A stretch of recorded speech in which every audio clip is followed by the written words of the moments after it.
Good evening. I'd like to call our regular meeting to order and ask our treasurer to call the roll. President Baker. Present. Mr. Brown. Here. Vice President Cole. Ms. Gibbs. Here. Ms. Hudson. Mr. Peretti. Here. And Ms. Reyes. Here.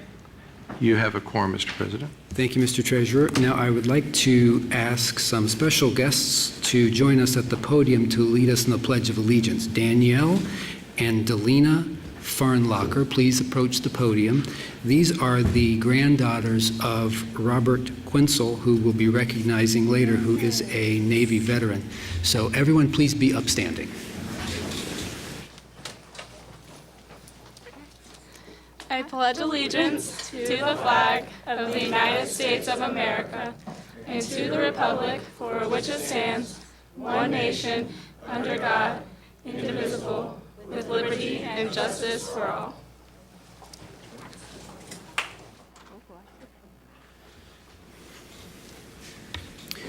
Thank you, colleagues, for being here this evening. And just a few notes as we prepare to adopt our agenda.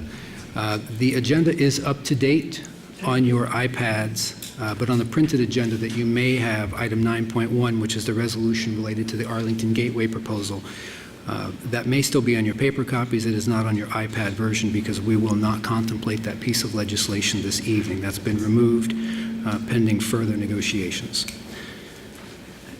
And I'll briefly read through the agenda we have tonight. After we adopt our agenda, we'll take public comment. We do have a speaker.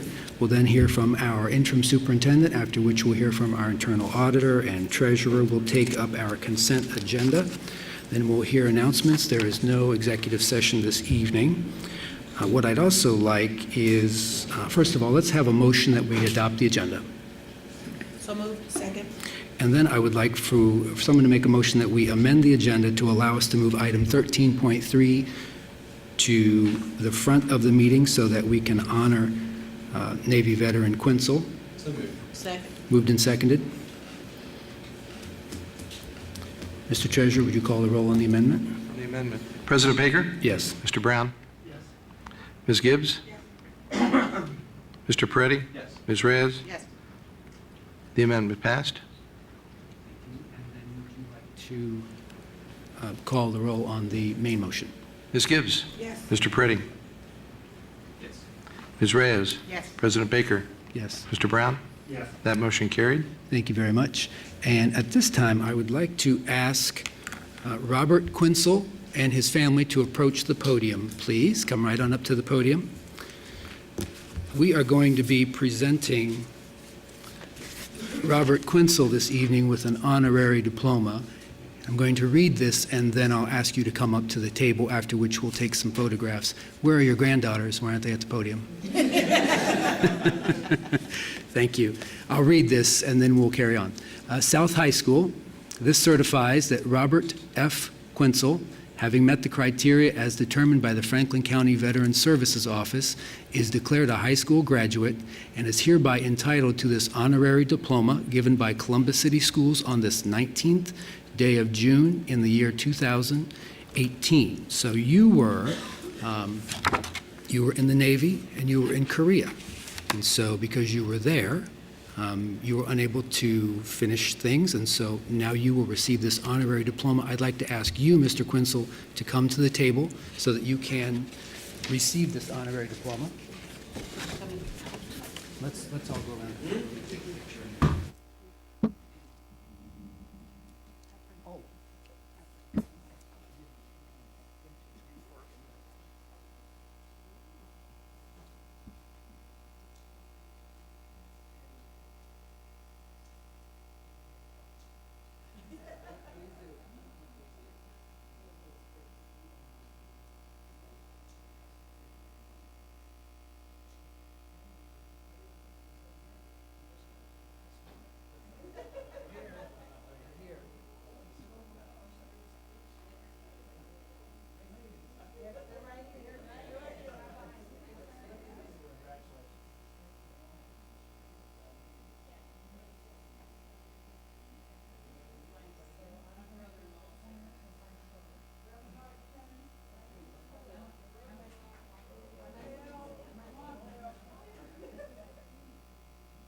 Thank you.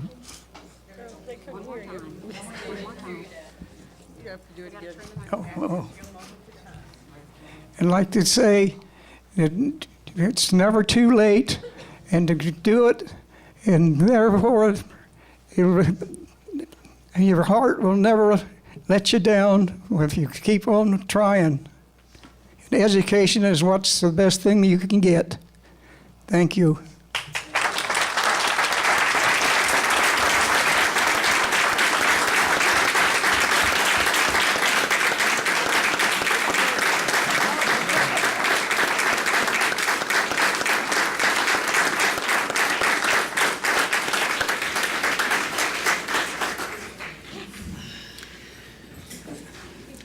Thank you for your service. Any comments from my colleagues for our Navy veteran, Mr. Quinzel? I'm choked up. Ms. Gibbs? Just again, thank you for your service to the entire family. I told you I just put this makeup on. Y'all gonna work it, but it is truly one of the most amazing things we can do is help people achieve their dreams. And thank you all for sharing him with us in the district and us in America. You're truly an American hero. Thank you so much. Any other comments, colleagues? Board Member Reyes?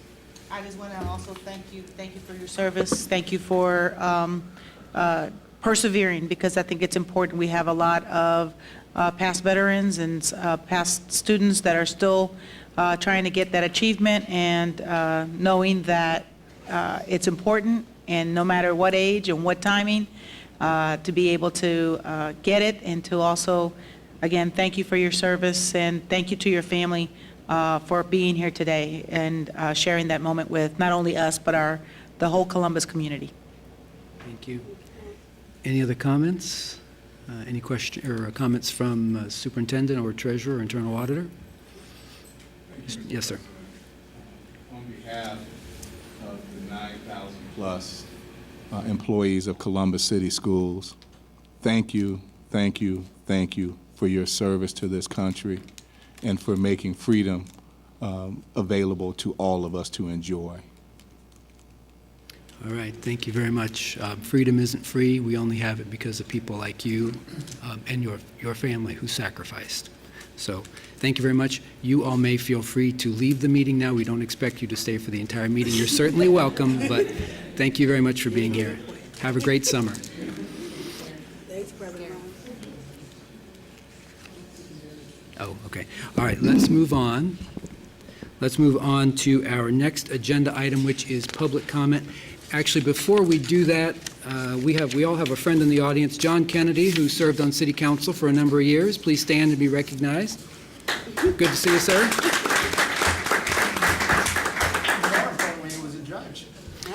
Well, yes, that's true. Thank you, Mr. Brown. All right, we do have one speaker this evening, so I'll just briefly go through the rules for speaking. You have 4 minutes, so when I call your name, please come to the podium, and you'll see a timer up on the screen, and when it tells you your 4 minutes are up, we would just ask that you conclude. The name of the speaker is Norman Jones. Topic, present an in-school cultural program. Board action, listen to his proposal. Mr. Jones, are you with us? Please come up to the podium. Welcome. Good evening. Good afternoon, and thank you for allowing me to speak to you today. I'd like to thank Mr. Hoffman for his encouragement and his helping me come up here and talking. And I also would like to say that I was here about a month ago to introduce the Quad-Centenary Cultural Exhibition.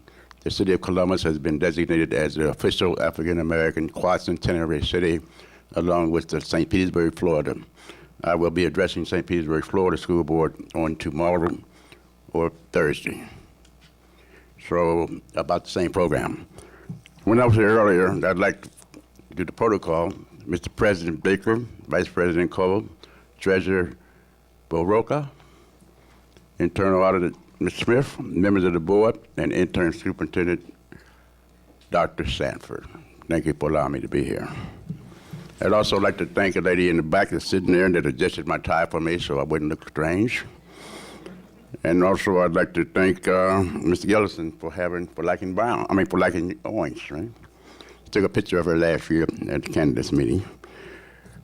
And I am here, and I also would like to acknowledge Mr. Sturt, who came to support the activity. I met him last month at the meeting, and he invited me to come to Afrocentric School to a tour, and I did so, and I was impressed, and I'm glad that he was here.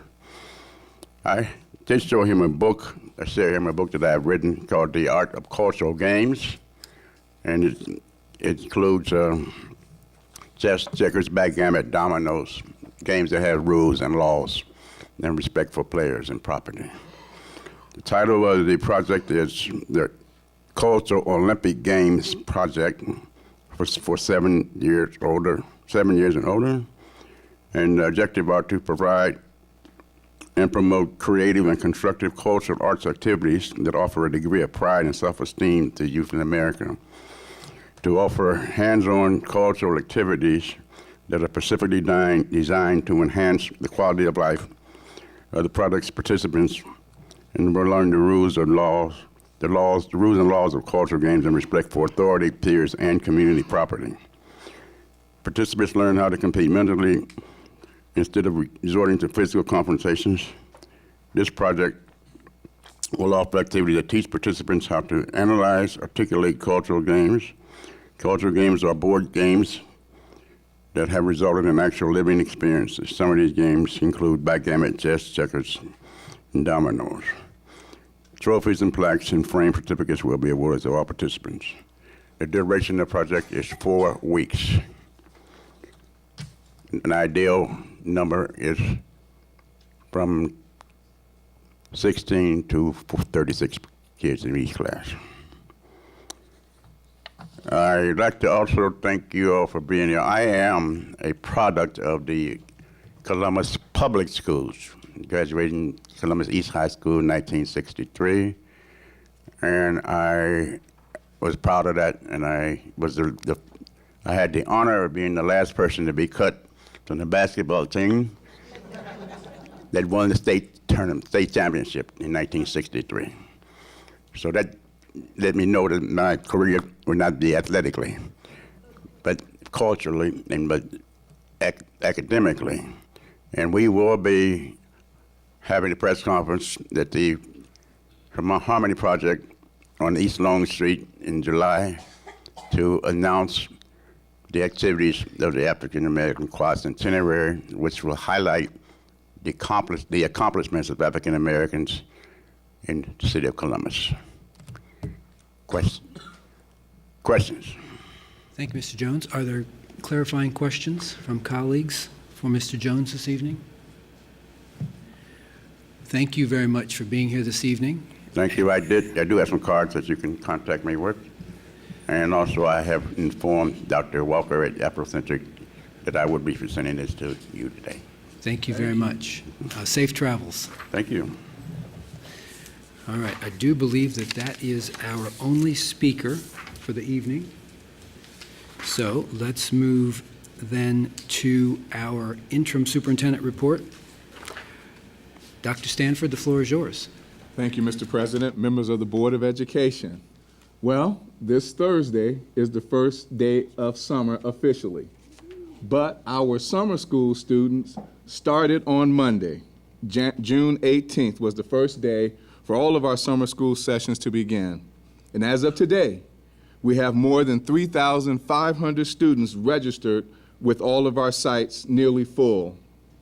The summer school office will open online registration one last time tomorrow for any seats that are still available. After tomorrow, the focus will be on registering those third graders that must still meet the promotion requirements of the third grade reading guarantee. We will also target seniors who are hoping to participate in this summer's graduation ceremony. So we still have some work to do. Our elementary and middle school 5-week programs run until July the 19th. Our high school program will run for 6 weeks, ending on July the 27th. There are 17 district-sponsored sites open to all Columbus City School students across the district. Summer school, if you're wondering, is free for all CCS elementary and middle school students and summer graduates. The cost for high school students is $100. The cost for non-Columbus City School residents is $300 for traditional and VCAP courses. Registration is done through the parent portal on our website at www.ccsoh.us. Again, www.ccsoh.us. When you're on the site, click on the Summer School tab for more information. You can also call the Summer School office at 614-365-5010. Again, 614-365-5010. And we continue to partner with the Boys and Girls Clubs to offer our elementary students participating in our summer school enhanced enrichment opportunities after the summer school program. The Boys and Girls Club program not only offer our students this enrichment activity, but they also offer breakfast and lunch through the Columbus Recreation and Parks Go Lunch Summer Food Program. But they also offer a dinner that is served prior to the students leaving school for that day. And so again, want to thank the City of Columbus for their partnership in providing that service to our students this summer. I attended a very, very exciting event earlier today. We all know that when it comes to preparing our high school students for a successful career, it's important to give them real life experiences, and that means internships for our students. Today, AEP hosted a signing day for the inaugural intern class of AEP's Opportunities in Energy, or also known as the One Program. The One Program is a career readiness program providing high school students with a unique opportunity and technical experience that are immediately transferable to the business world. 4 of our students, Isaiah Williams from Columbus Alternative High School, Duce Maria Tahul from Columbus Alternative High School, Matthew Wolford from West High School, and Jaden Lewis from Fort Hays will participate in the 10-week One Internship program this summer, where they will be paired with an AEP mentor, have an opportunity to earn college credit while still in school through the AEP-sponsored Credits Count program. The participating students will also have the opportunity to earn the Ohio Means Job Readiness Seal from the state of Ohio. The Readiness Seal is a formal designation from the state of Ohio that the students who complete the program will have on their high school diploma and transcript, and that employers will know that these students have personal strengths, strong work ethic, and professional experience that meets the needs of today's business world. They'll also have the opportunity to qualify for permanent positions with AEP or any other energy company upon completing the program with their technical degrees. The president and chief operating officer of APE, I thought, stated it well today when she said that this program is an example of AEP's commitment to people, and that this is an investment in people, which is what differentiates AEP from the rest of their competition. And so we also believe in investing in people in Columbus City Schools. And I'd like to share with you the investment that we made last week for 3 days with our teams across the district with the Reimagined Me Conference. We invested in our team members for 3 days. More than 1,100 of our building team members, made up of administrators, teachers, and classified staff members, came together for the Reimagined Conference from June the 11th through the 13th. The goal of the conference was simple. It was to challenge our teams to reimagine their students with a focus on how they learn, the ways they keep them engaged, and the ways to prepare them to be creative, innovative, and thoughtful problem solvers. The keynote speakers included our very own Fort Hays graduate, McKenna Hensley.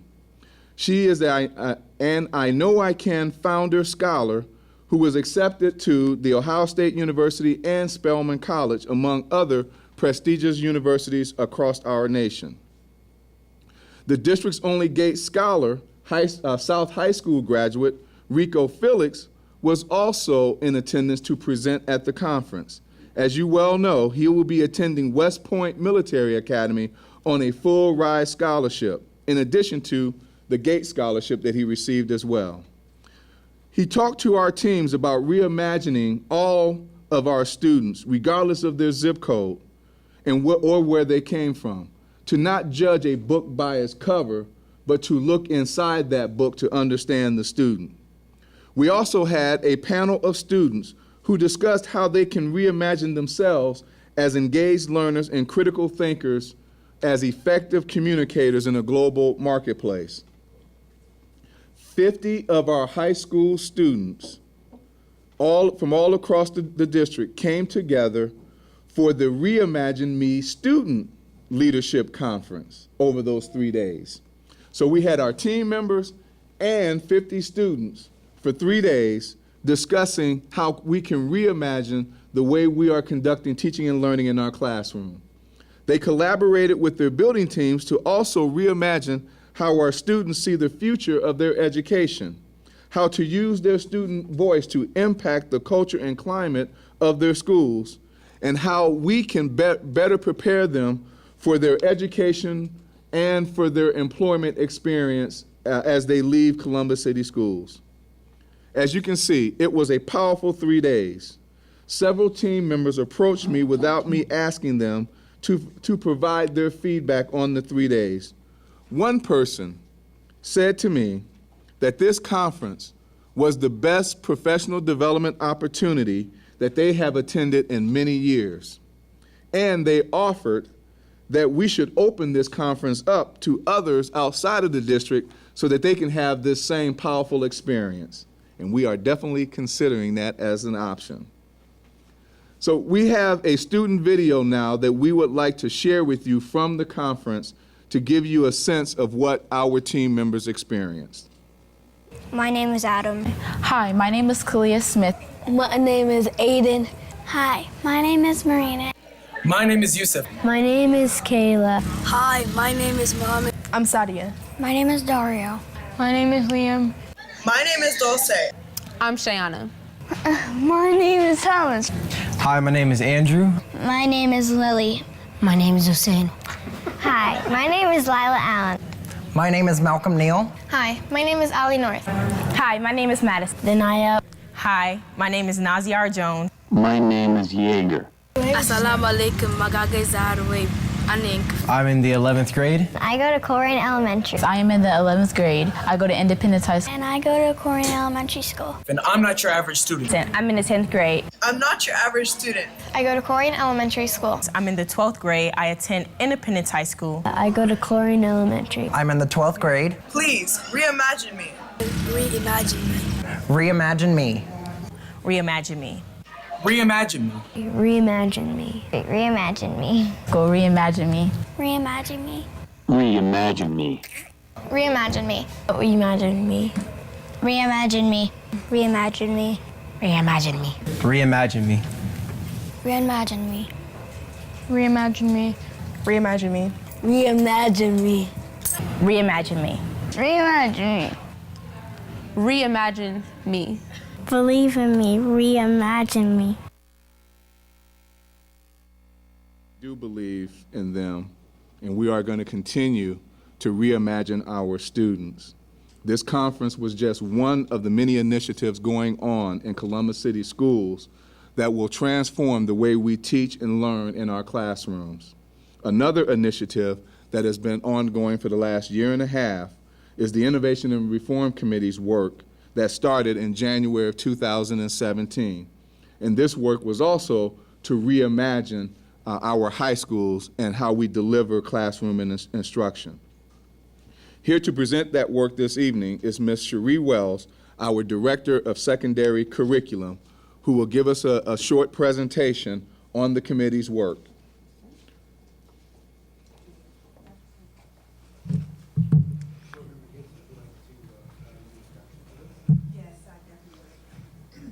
Thank you, President Baker, Vice President Cole, members of the board, all of our colleagues assembled, and the viewing and listening audience. We are absolutely excited to present our work of reimagining high schools that we have started about a year and a half ago.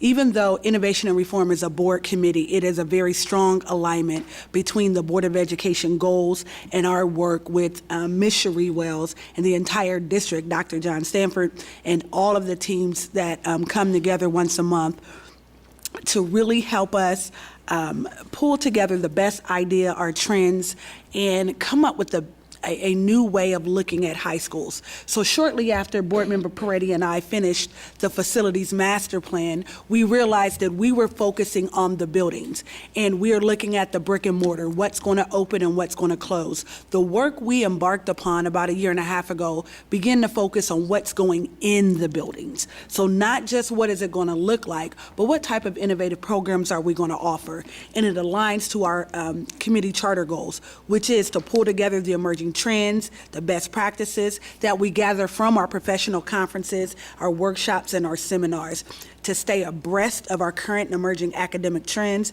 and to implement the most relevant programs into our district, and to keep that two-way dialogue that started not just with us, but with work that the city did, with work that other community partners have done, and to find a way to keep that conversation going in a systemic committee where all of us can bring ideas and move these ideals forward.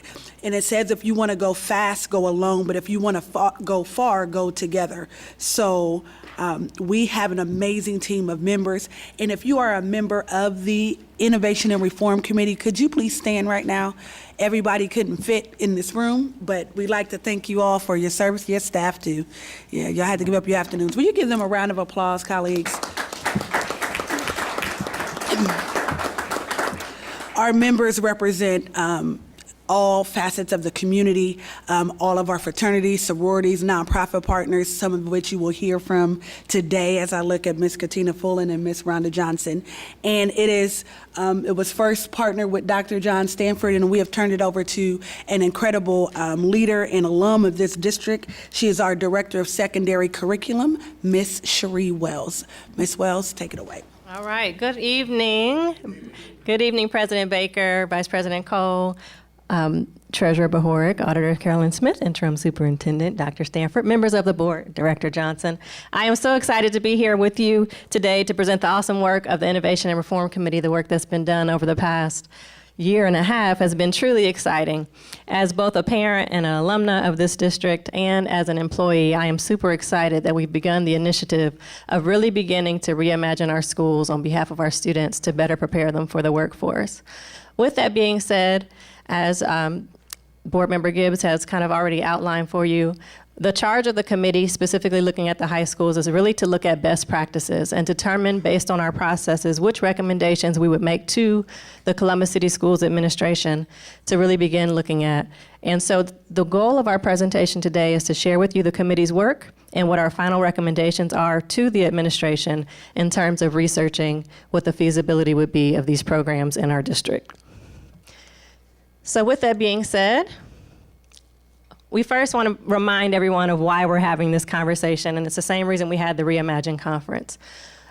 Our primary goals are to really look at our district and the teaching and learning and what things look like, and to help both of our teachers and our students to really begin to transform experiences that kids have so that they look like the pictures that are on the screen, where they're hands-on, they're engaging, they're collaborative, and ultimately to get our students ready for this world that we're currently in and that is continuing to evolve, specifically around technology, artificial intelligence, and several other automation technologies. The other driving forces behind the needs of educational change that our committee began to look at really deeply were job market demands. As many of you may or may not be aware, in the state of Ohio, there are more than 150,000 jobs that are currently unfilled, many of which begin with a pay of $50,000. 1 out of every 3 employers are not able to fill the positions that they have. So just right here in Central Ohio, let alone nationally, there's definitely a need to really look at how we're preparing our students and young adults to better meet the needs of our society. The second major reason for looking at our national and local needs for change are relative to college debt. What we know is that our students are going to college and oftentimes changing their majors, staying in college multiple years, which is increasing the amount of debt that they're graduating with, and sometimes not leaving with a job in hand. So as we looking at our high schools, we were definitely wanting to embed opportunities that will allow students to really have a full understanding of what they want to go into so they're not doing a career exposure at the college level.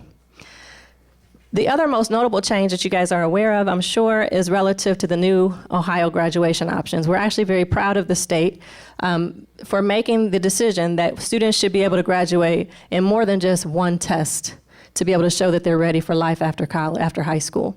So with that in mind, we've needed to begin to change our work and meet and allow students to have pathways that will meet the different graduation options. Those options include passing the end of course exams, earning an industry credential, or passing with a remediation-free score, the ACT or SAT.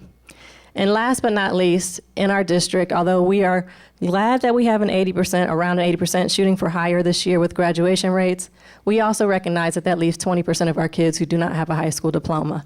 So really finding ways that we can have a system that will reach all students is what was one of the major needs for change, along with our needs and our students. Their needs and their interests have highly changed as a result of our changing society. So with that being said, and I'm not going to spend a lot of time on our timeline because you can read that in and of itself, we began this work back in January and February, as Dr. Stanford and Board Member Gibbs alluded. And as a part of this work, this has been a hard working committee over the past year and a half. What we've done is we've looked at the data, both nationally and locally. We developed the portrait of a graduate. We interviewed students. We interviewed administrators. We had focus groups that brought in both the business partners and the community partners and religious-based partners. We also did school and site visits. I had the opportunity of visiting the Nashville Academy, which has been nationally recognized by the White House as a key reform measure for high schools. And we also had Akron Public Schools come down and share some information about how they also have transformed their schools. And finally, through all of that work, we've developed 3 ideas that we're going to put forth and recommend to the district's administration for consideration. Those ideas are listed on the board. I had a drum roll, but the sound is not playing. But the first being the Academies of Columbus. And I'll explain each of these in detail in just a moment. The second being an intergenerational academy, a holistic school for families, and the third being a universal learning school. The goal for each of these, based on the committee's work, is that we would recommend that all of these programs be implemented through project-based and problem-based learning, and that within the academies there be a strong focus on entrepreneurship and STEAM as priority pathways. I would like to begin just building a general understanding of the Academy's model and why we chose the Academies as a recommendation by showing a very short video of Nashville Academies and the transformation, or why they chose, actually, to move to the Academy's model.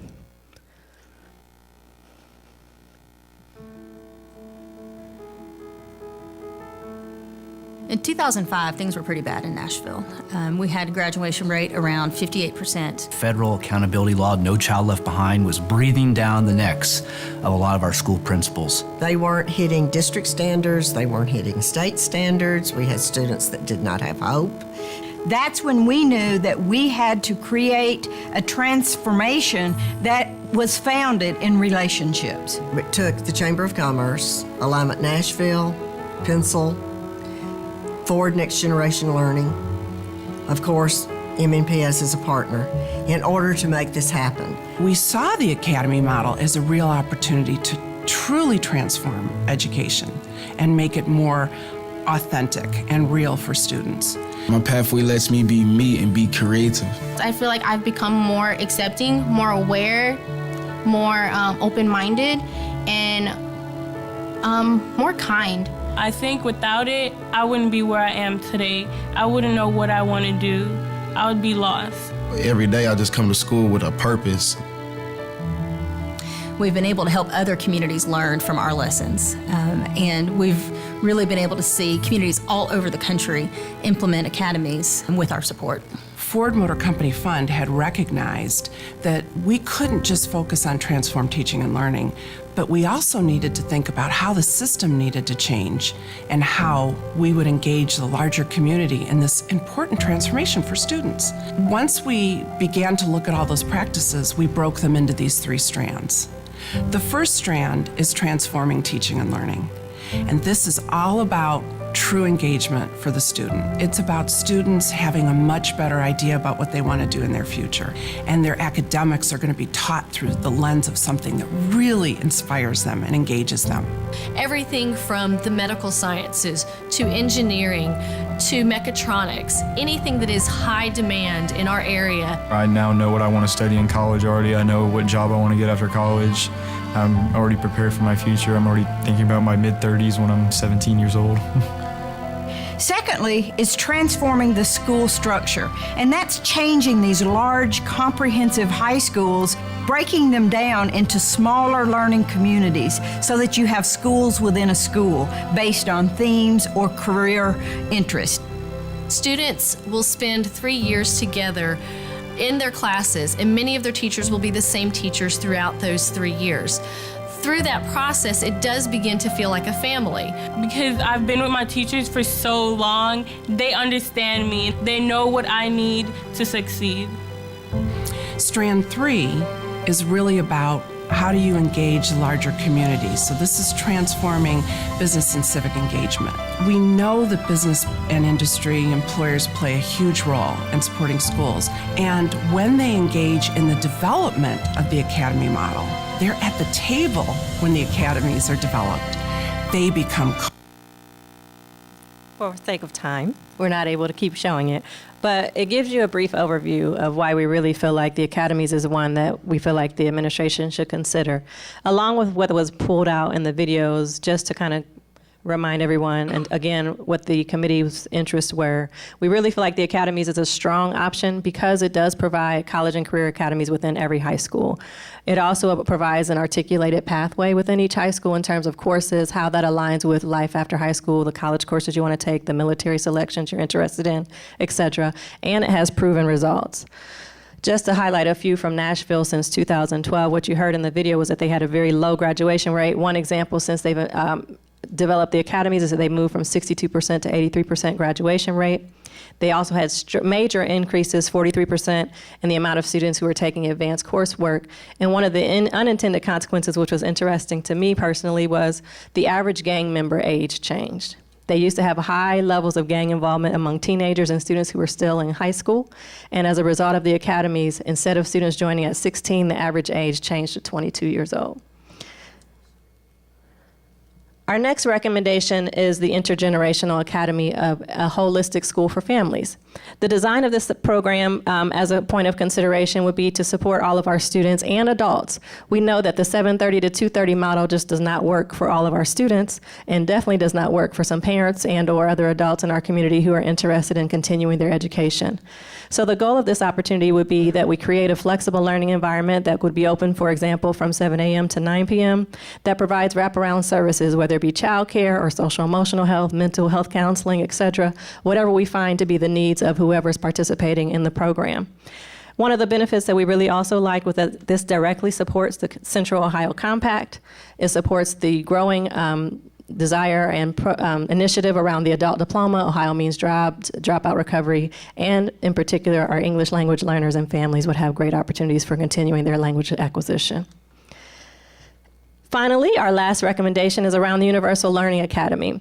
When the committee worked together to really look at our district's goals, particularly the aspect of global citizenship, we talked about the idea that we are becoming more and more a global society. It's no longer just about our students competing locally and even nationally. So this program recommendation would be that our students participate in a global immersion experience where they would spend a significant amount of time in another country, getting to know the school system, economic, cultural, and political environments, bringing that information back and being ambassadors both here and in other countries. This directly aligns with our mission and also supports what is a new initiative, the State Seal of Biliteracy. So just to reiterate that this is not just the committee's work, we have two people who are also going to co-present. One is I Know I Can, the president of I Know I Can, Ms. Katina Fullen, and then Director Johnson will also share what the city's support is of these ideas.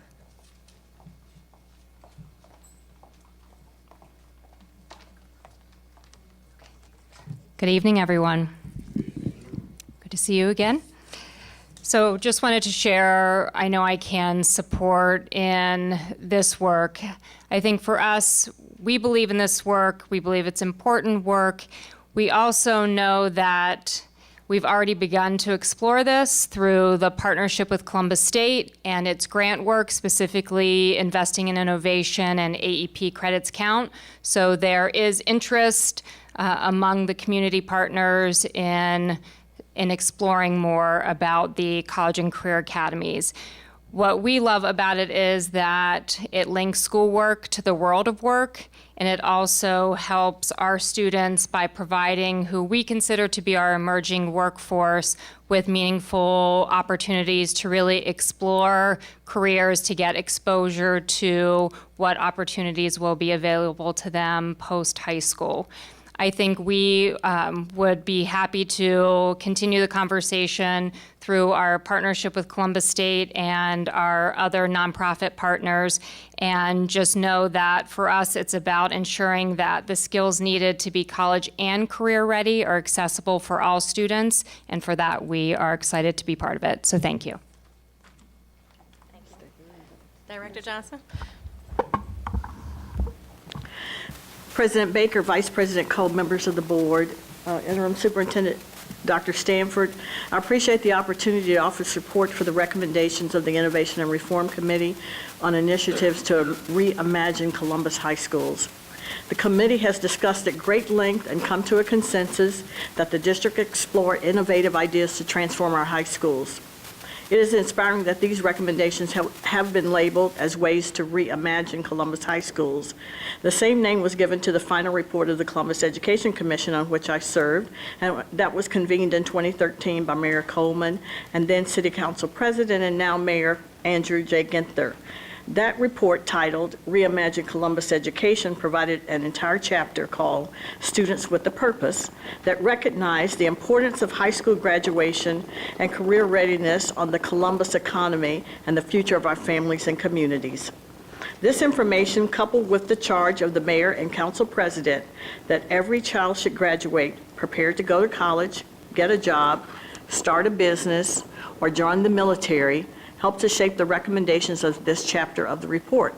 These recommendations included, among others, students should be provided with the opportunity to earn additional credentials and college credits, provide every student with the opportunity to participate in a career pathway that begins at 9th grade, provide each student with individualized education, career tools, and plans that guide coursework and the career certificates they pursue, and establish an advisory committee of employers, large and small, public and private, to help support career pathways grades 9 through 14.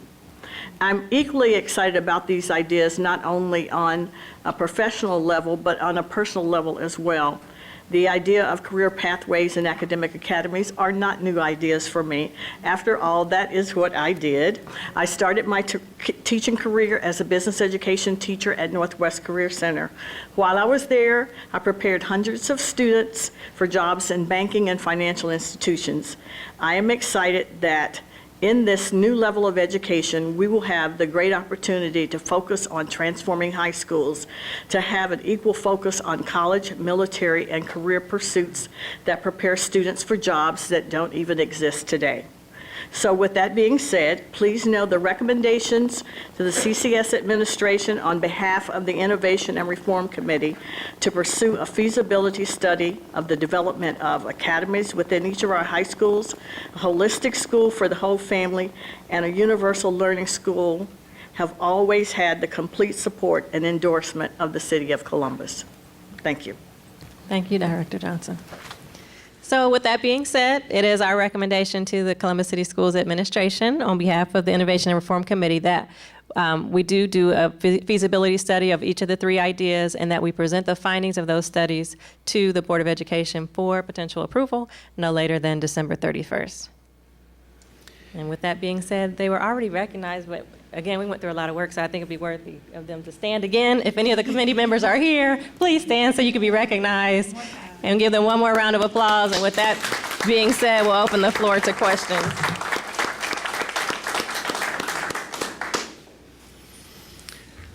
Thank you, Ms. Wells. Are there questions or comments? Ms. Gibbs? All right. Questions or comments? Board Member Reyes. Thank you. When we do the feasibility study, are we going to include funding strategies in that feasibility grants, foundations, additional money acquired? And then the second part of that is that as you're doing that, are we keeping in mind our facilities master plan options? Thank you, Board Member Reyes. Yes, so in asking for the feasibility study, we are taking time to look at what that would look like in our district. But probably more importantly, the Nashville Public Schools and the Nashville Academies have 2 site visits a year. And one in the spring that Ms. Wells attended, and there's one in the fall.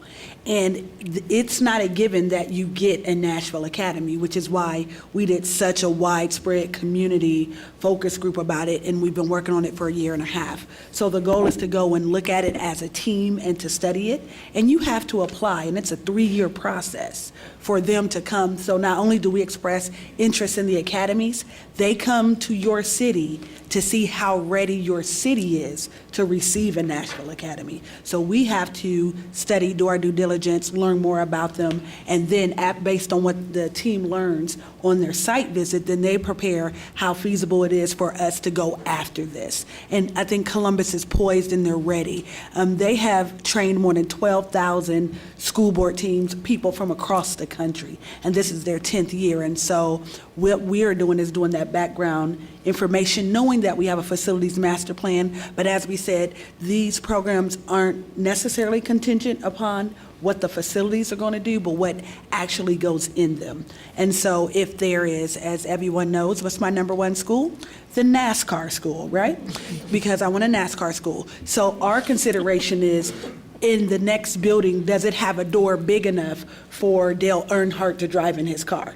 And those are the considerations. They have an aviation school, so can we put a Cessna in that space? And we'll hear from our facilities master plan, Mr. Trevino, that we got some space for that.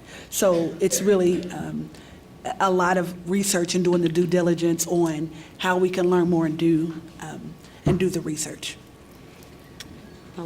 Board Member Reyes. And how many districts do they choose per year to bring that concept to them? Do you want to answer that, Ms. Wells? I'm not sure we can definitely get that information. I know, and I had it in my other slide when we actually presented to the committee, but they are in, I believe, maybe 18 different large districts. And it's not specifically the Nashville Academy as much as it is the Ford Next Generation Learning, who has developed the concept and the schema for embedding academies. Nashville was the district that they started with, and they are the model. So Nashville is where they host the study visits and the whole kind of experience. But I can get that information for you, those details for you. And to that point, the closest one in Ohio is Akron, and Akron has implemented it, and they came and presented to the committee on their best practices, where they are in their implementation, and just some ways to look at the approach. Board Member Reyes. And is there any impact on the size of a school as you're looking at the 18 that are implemented? Do we see that it works better in a smaller district or a larger district, a suburb district, an urban district? I mean, as you researched this particular model being what we look at for our future?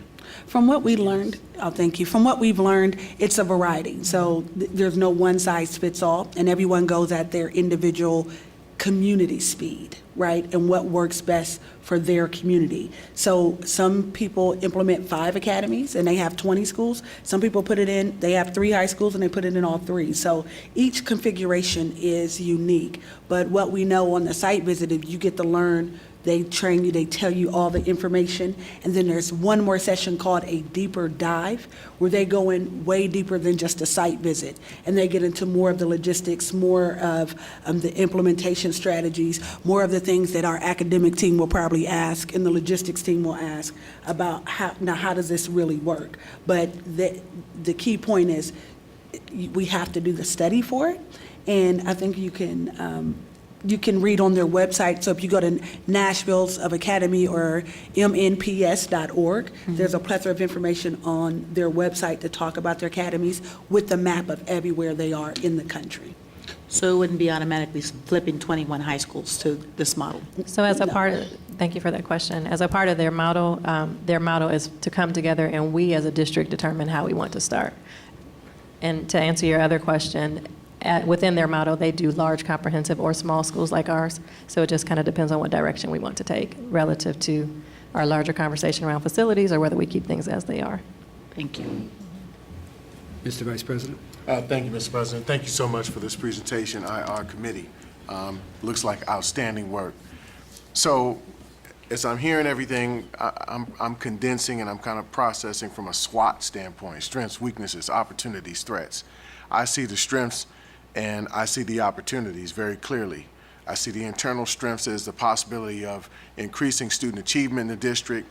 I see the strengths. I see the opportunities as the advancement of partnerships that, open other doors for our students outside of our district. What are the weaknesses and the threats? So for each of them, actually, it's good that you said that. For Vice President Cole, thank you for your question, board members and interim superintendent.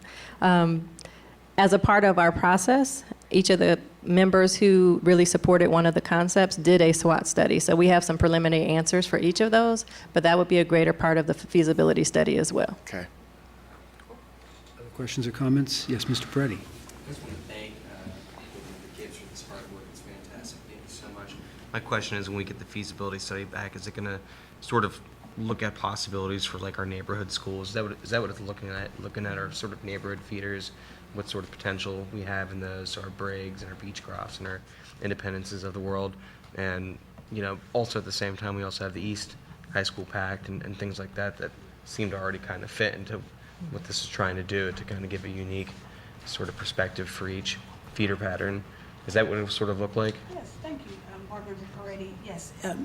One of the strengths of the model, Vice President Cole, is that every school has a concentration, and they have 2 or 3 of them in there. So where we have heard for years, why do some schools just get this? Why do you only have one art school or just one, STEM school? This provides an opportunity for every Columbus City School student to be in an academy that they want to be in. So every school has a specialty. And maybe it's aviation, maybe it's banking and finance, maybe it's mass communication, maybe it's hospitality. And 2 or 3 of them are housed in the same building. But it does provide an opportunity to really support our open enrollment idea and say, hey, I'm here, I want to go to Independence because they have the future educators, right, Ty? And they have, something that I want to be a part of. And if you go on the website and look at some of the academies, Antioch, McGarvick, you'll see how they've put together 2 or 3 different foci in there, and it turns out to be a great portfolio for students to take advantage of. What you say, Director Johnson? And so yeah, it's thank you. Your neighborhood school has something great for you.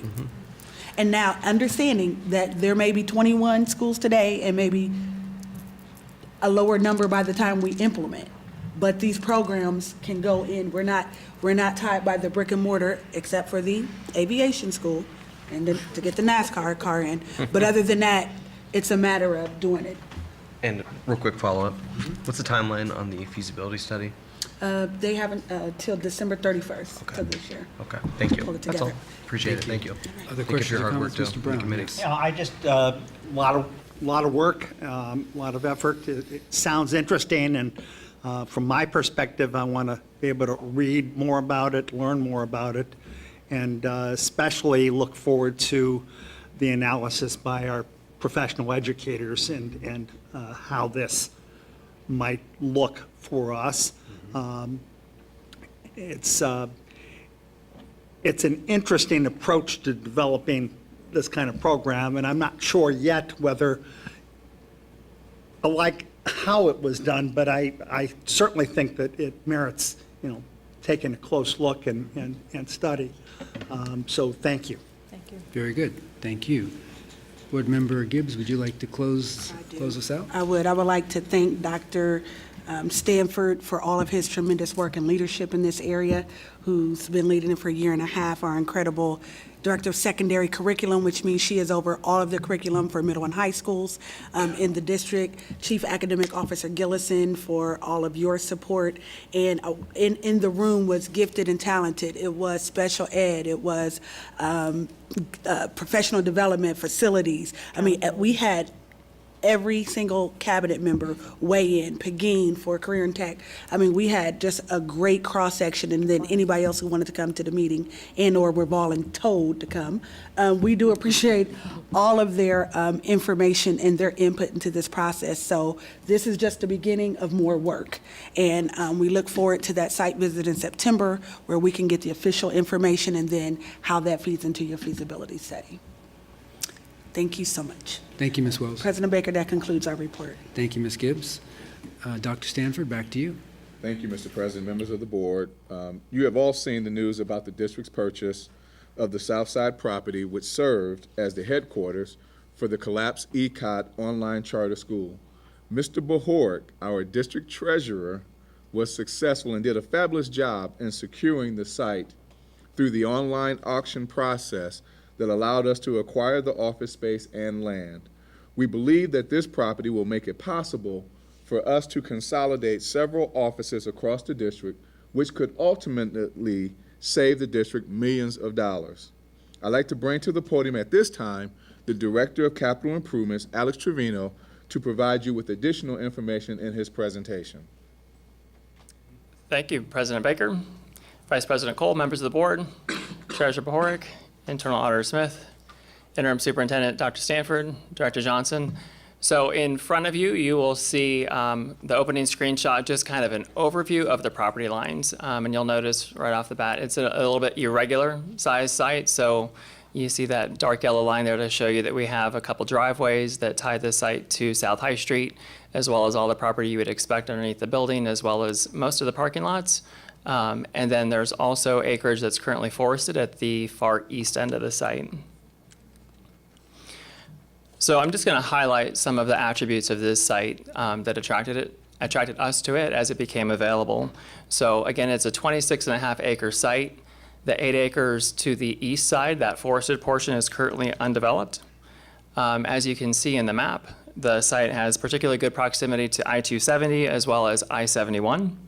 It sits right on US 23, and it's also just south of State Route 104. And so again, thinking about the opportunity to consolidate, having that diversity of routes to access the site, both coming and going, becoming very important. It also this site sits just south of a signalized intersection. So again, thinking about having multiple vehicles coming and going for any particular events, really important to be able to have that quick availability to get out into traffic safely.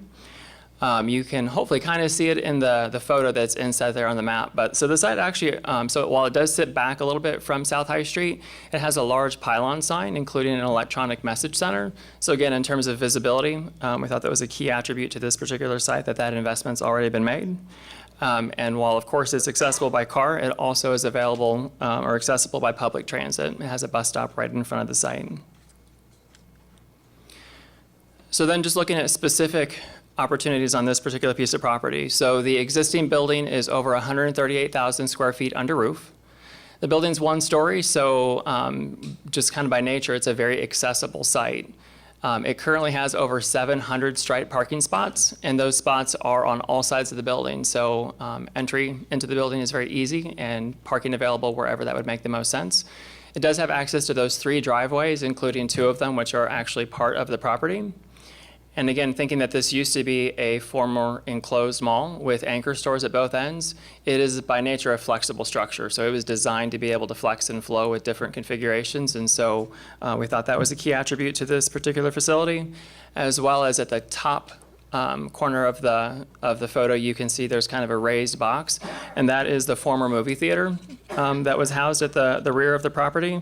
And so just the idea that there's already presentation space or assembly space that could be adapted to other purposes. The facility's also had a lot of recent upgrades by its former owner. So then again, kind of drilling down into those exterior attributes. So with the renovations that have already been completed on the property, there's a real sense of entry. So it's pretty clear where you enter the facility.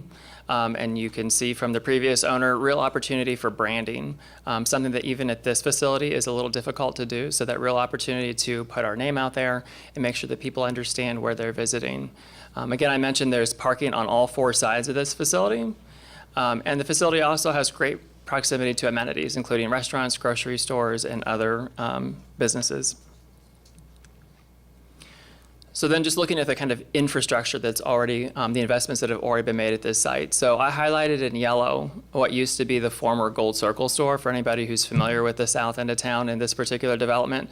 So there used to be a 100,000 square foot big box store that has been demolished. But so obviously that space is open and available. So if there is the desire or need to expand this site, there's already space available to do that.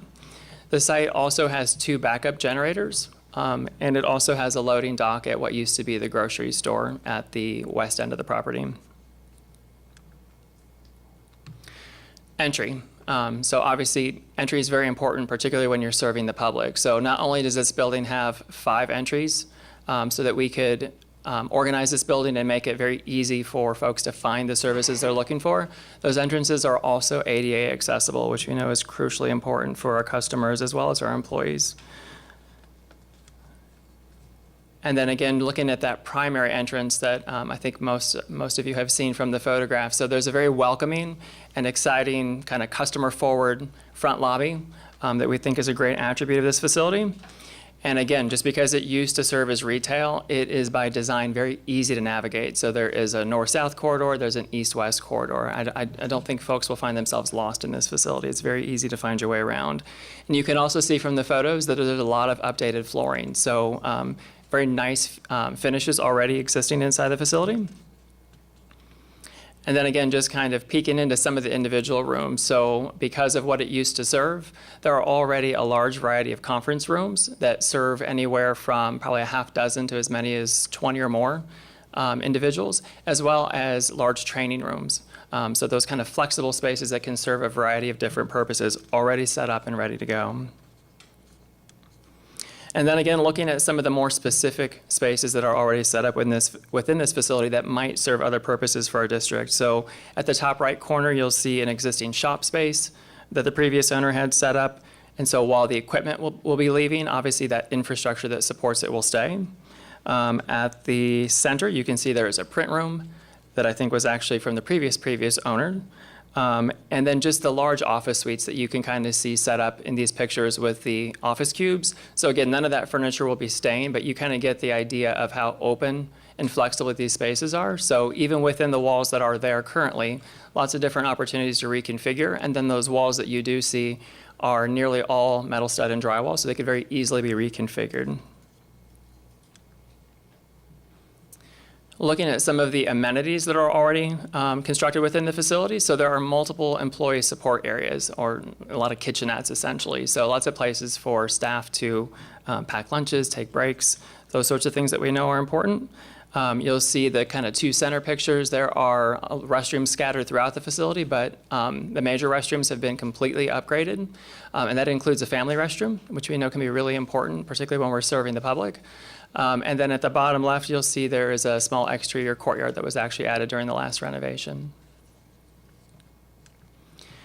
And then some of the more unique space opportunities that exist within the facility that we'll probably have to take a pretty hard look at how we would best utilize. So the space has existing test kitchens. There are 3 of them, as well as supporting walk-in cooler space. So obviously there will be some work we'll spend thinking about how to best utilize those spaces. And then there is the theater space. And so at the top right, bottom left, you see photos of the one auditorium, the one theater that has been renovated. It seats 450 as it's currently configured. And then the 2 smaller photographs, the one kind of in the upper center and the bottom right, are the 2 theaters that are currently unfinished. So the previous owner was just using them for storage. But again, lots of opportunity to reconfigure that space as something quite different.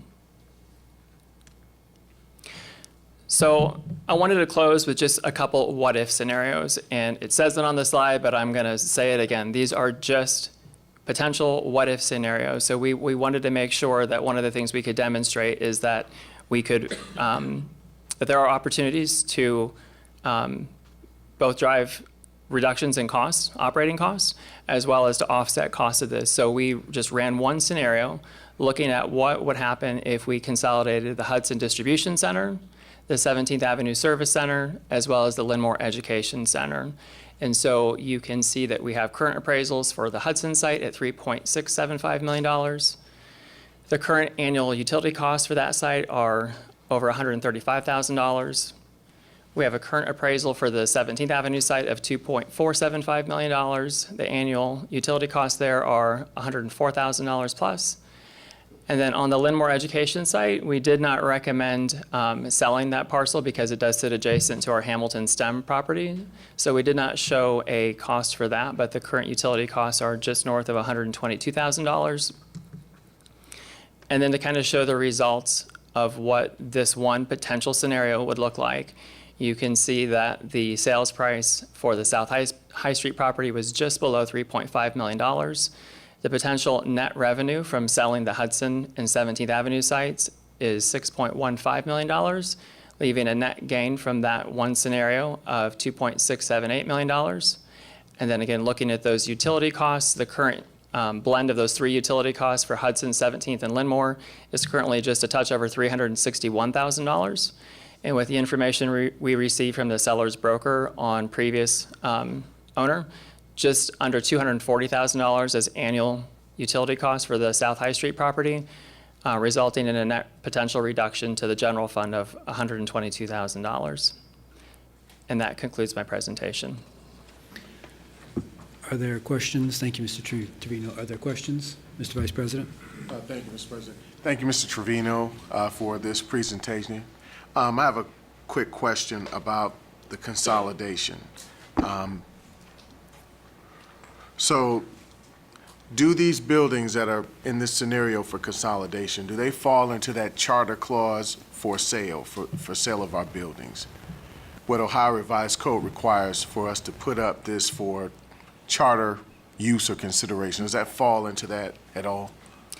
I may defer that question to our Director of Real Estate, but I believe the answer is yes.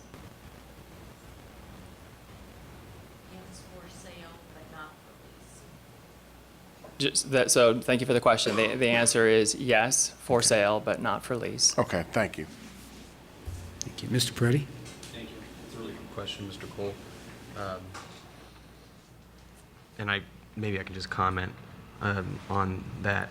I wouldn't see a charter school having the ability to spend that much money on a facility. I know, but it's usually the smaller ones. My question was, what are the next steps for this? I know we have recommendations, and because I'm sort of curious, okay, if we do start this consolidation process, let's get going.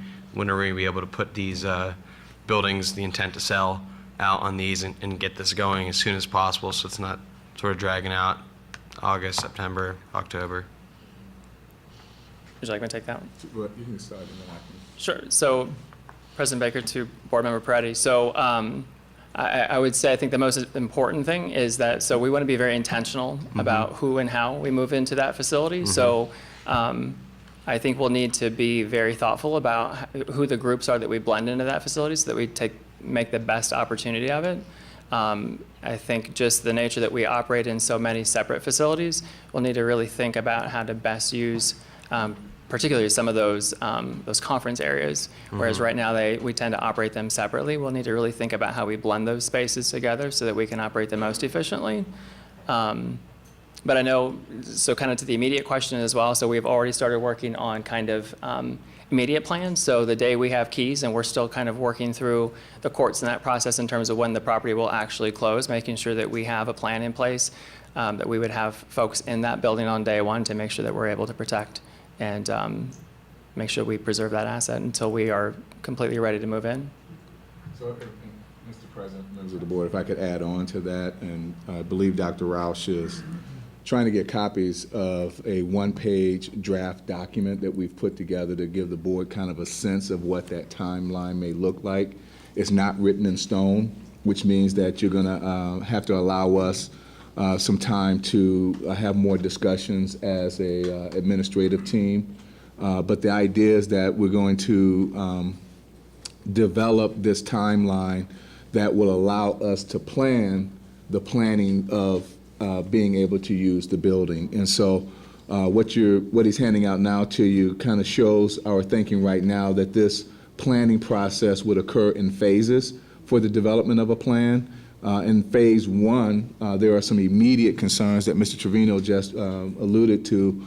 One of them is that when the keys are turned over to us, there have to be some things that we have to do to make sure that the building is safe and secure, making sure that it has the proper alarm system on it, to make sure that it has proper lighting around the building, and also to just make sure that again, that it's secured for our use going down the road. And so, as you see in front of you, we've looked at a phase one that will begin actually on Wednesday, June the 27th, when our work team will get together for the first time to start thinking about this planning process.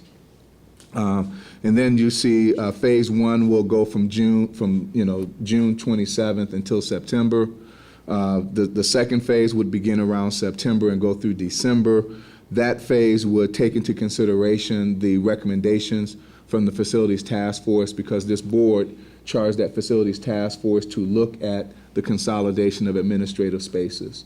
And then the third phase from December until April would be the development of the actual plan as a draft, and that draft would then be shared to the board, shared with the board in the springtime, after we've had time as a part of the budget process to consider what the budgetary impact could be as well.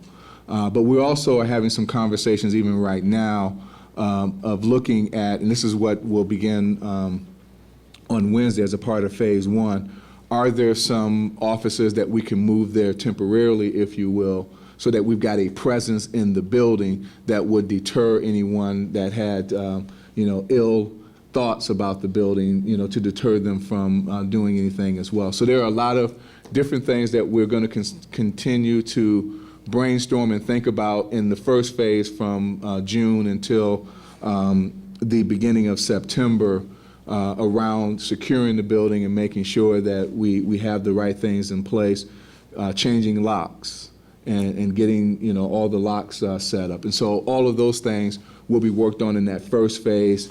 And then in the second phase, there'll be more planning. And one of the things that we are looking at right now is exploring the possibility of seeing if there are professionals out there that can help us with this planning process. We've got a powerful capital improvements team, but they're small. And right now they've got their hands full with the Operation Fix-It program and other projects that are still ongoing, like central enrollment. And so because of the work that they already have, we're going to explore the possibility of a contract, if you will, to help us with the planning process, but also to challenge us to think outside the box. We are professionals that work in the district, and we already have our ideas about what can possibly happen with the property. But I think it would be good for us to have somebody with fresh eyes looking at it, to challenge us to think creatively, to challenge us to think innovatively about the possibilities for this property as well. And so, again, this is a draft, a tentative timeline. It is not written in stone at this point. Hopefully, by the first board meeting in August, we'll have something that'll be a little bit more concrete that we'll be able to share with the board after we've had about a month to discuss and to really have a more complete list of the things that we need to think about going into this property.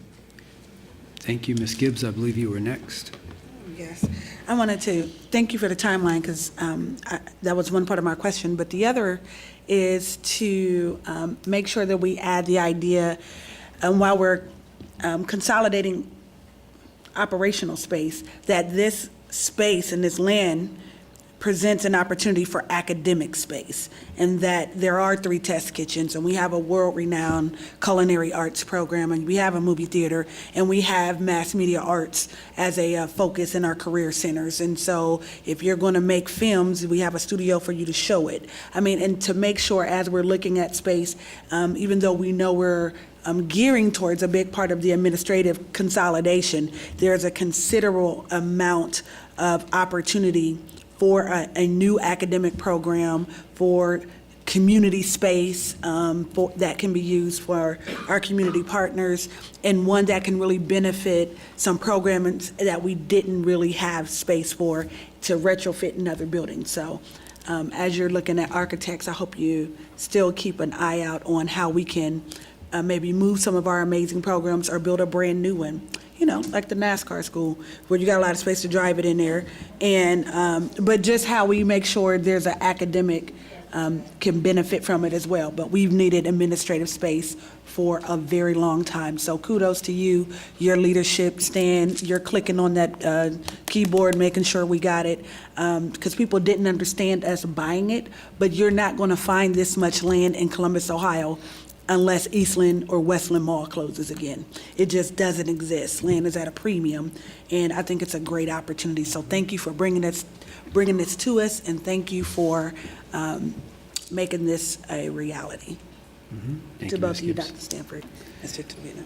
Mr. Vice President. Very quickly, and this might be a question for Ms. Lanzotti to answer as well.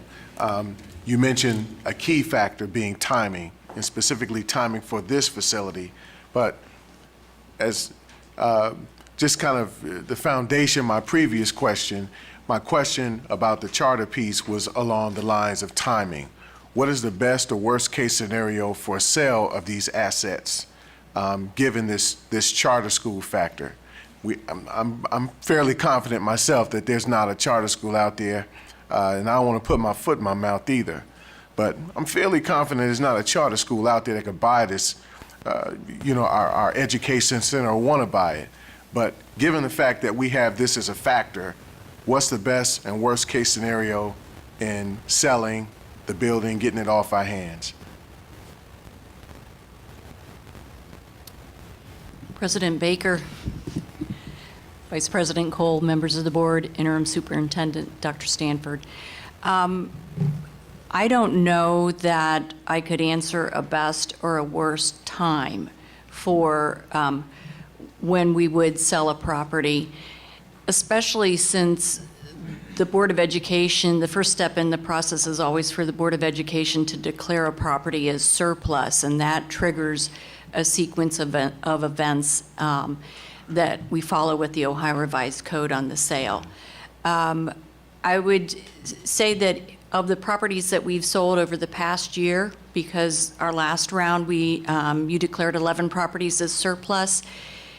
In particular, with the question as to the attractiveness or the timing for the charter school phase of it, that really varies depending on the building, and I don't know that that has a good or a bad time to it. If your question is like, if we sell during the middle of a school year, would that deter a school from being interested? Probably not. I think it's the I think I'm just thinking more along the lines of days. So 180 days, up to 180 days, is it that a charter school would be able to identify wanting this asset or not wanting this asset, which then means that once they pass that threshold, we can then put it on the marketplace for observation and for possible sale, yes? That's all I'm trying to get to. I think maybe, I don't know that I can answer your question exactly, but generally, a lot of the timing is in our control and some is required by the state. Okay. So the first step is a board action, which is public, to declare a property as surplus. Then we determine when we put legislation and ask the board to offer a property to charter schools. Okay, so you can make that timing as short or as long as we decide in between what's in our best interest. So the board offers a property for charter schools to charter schools or community schools for 60 days. 60 days, thank you. It's 60 days, and then after that time period's over, the next step is to either sell through public auction or directly to one of the allowable entities like a university or a public entity. Okay. So we have some ability to control timing. And then the only time where community schools in particular have priority is that 60-day time period. Perfect. No other time. Thank Does that you. answer? Mr. Brown, I believe you were next. Yes, thank you. Briefly, and I appreciate the timeline because it answered many of the questions that I had, especially with the initial phase. It looks as though we're going to be able to complete the transfer perhaps within a month or so, if I understand this. But there are, and I'm happy to know that the immediate planning is already underway, locks, security, lighting, insurance, and there's just a lot of things with the acquisition of this size. So that's a big project. With respect to, and I guess they're going to turn it over with all of the contents that have been auctioned off, cleared out, presumably. So that will be helpful. I just like what I'm hearing about the planning process. I don't think that we can jump to conclusions that the solution eventually will be the sale of these other properties. I like that you put that these are what if questions at this point more than, here's the plan. But we do need to, get at the plan and process it with our facilities task force as soon as possible. It gives them another significant piece of work on a timetable that they've lost a little bit of time with the last meeting, but look forward to seeing that and hearing how we can accomplish this. I had reservations, obviously, about the acquisition at all, about participating in the auction, but we're there now, and we need to make sure we make the best possible use of this and save our taxpayers in the community money. There are opportunities to do that. I know that was part of the initial analysis, and we need to follow through with just that. So, lots of opportunities, and we still need to focus on the rest of our administrative facilities as well, including the one that we're all sitting in. So, thank you. Thank you, Mr. Brown. Any other questions or comments related to that property purchase, colleagues? Thank you, Mr. Trevino. Dr. Stanford? Thank you, sir.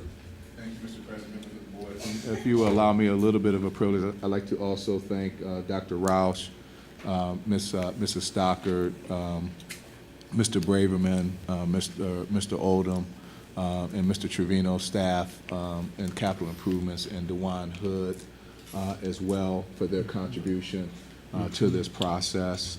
It was something that took a lot of work, took a lot of conversation back and forth with each other about the merits of this.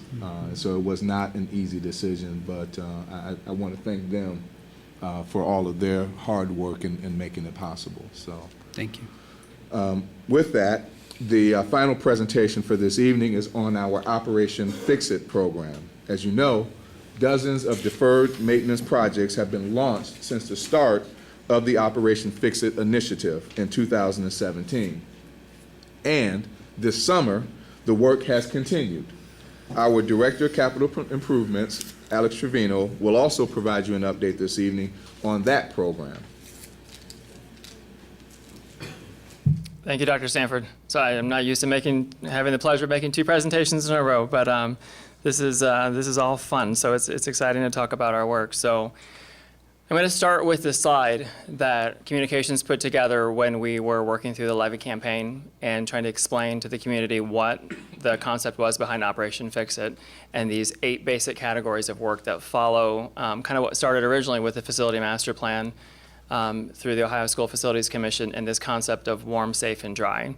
So you're going to kind of hear me talk about that over and over again as I work through this presentation. But these 8 categories that really do just speak to this warm, safe, and dry and the importance of it across our district's academic facilities.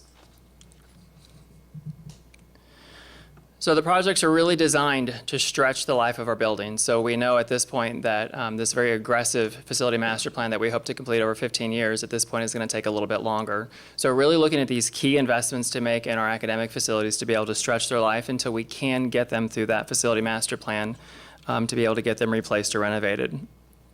In total, issue 57 is $125 million spread across those 64 legacy facilities. And looking at how we prioritize this work, it's the same concept we use with the new construction program, so it's worst first. So we know those worst conditioned facilities and systems are the ones where we're going to get the highest return on that investment. So improving the comfort, improving the condition inside that building, and also being able to relieve some of the strain on our maintenance team because they also generate the most work orders.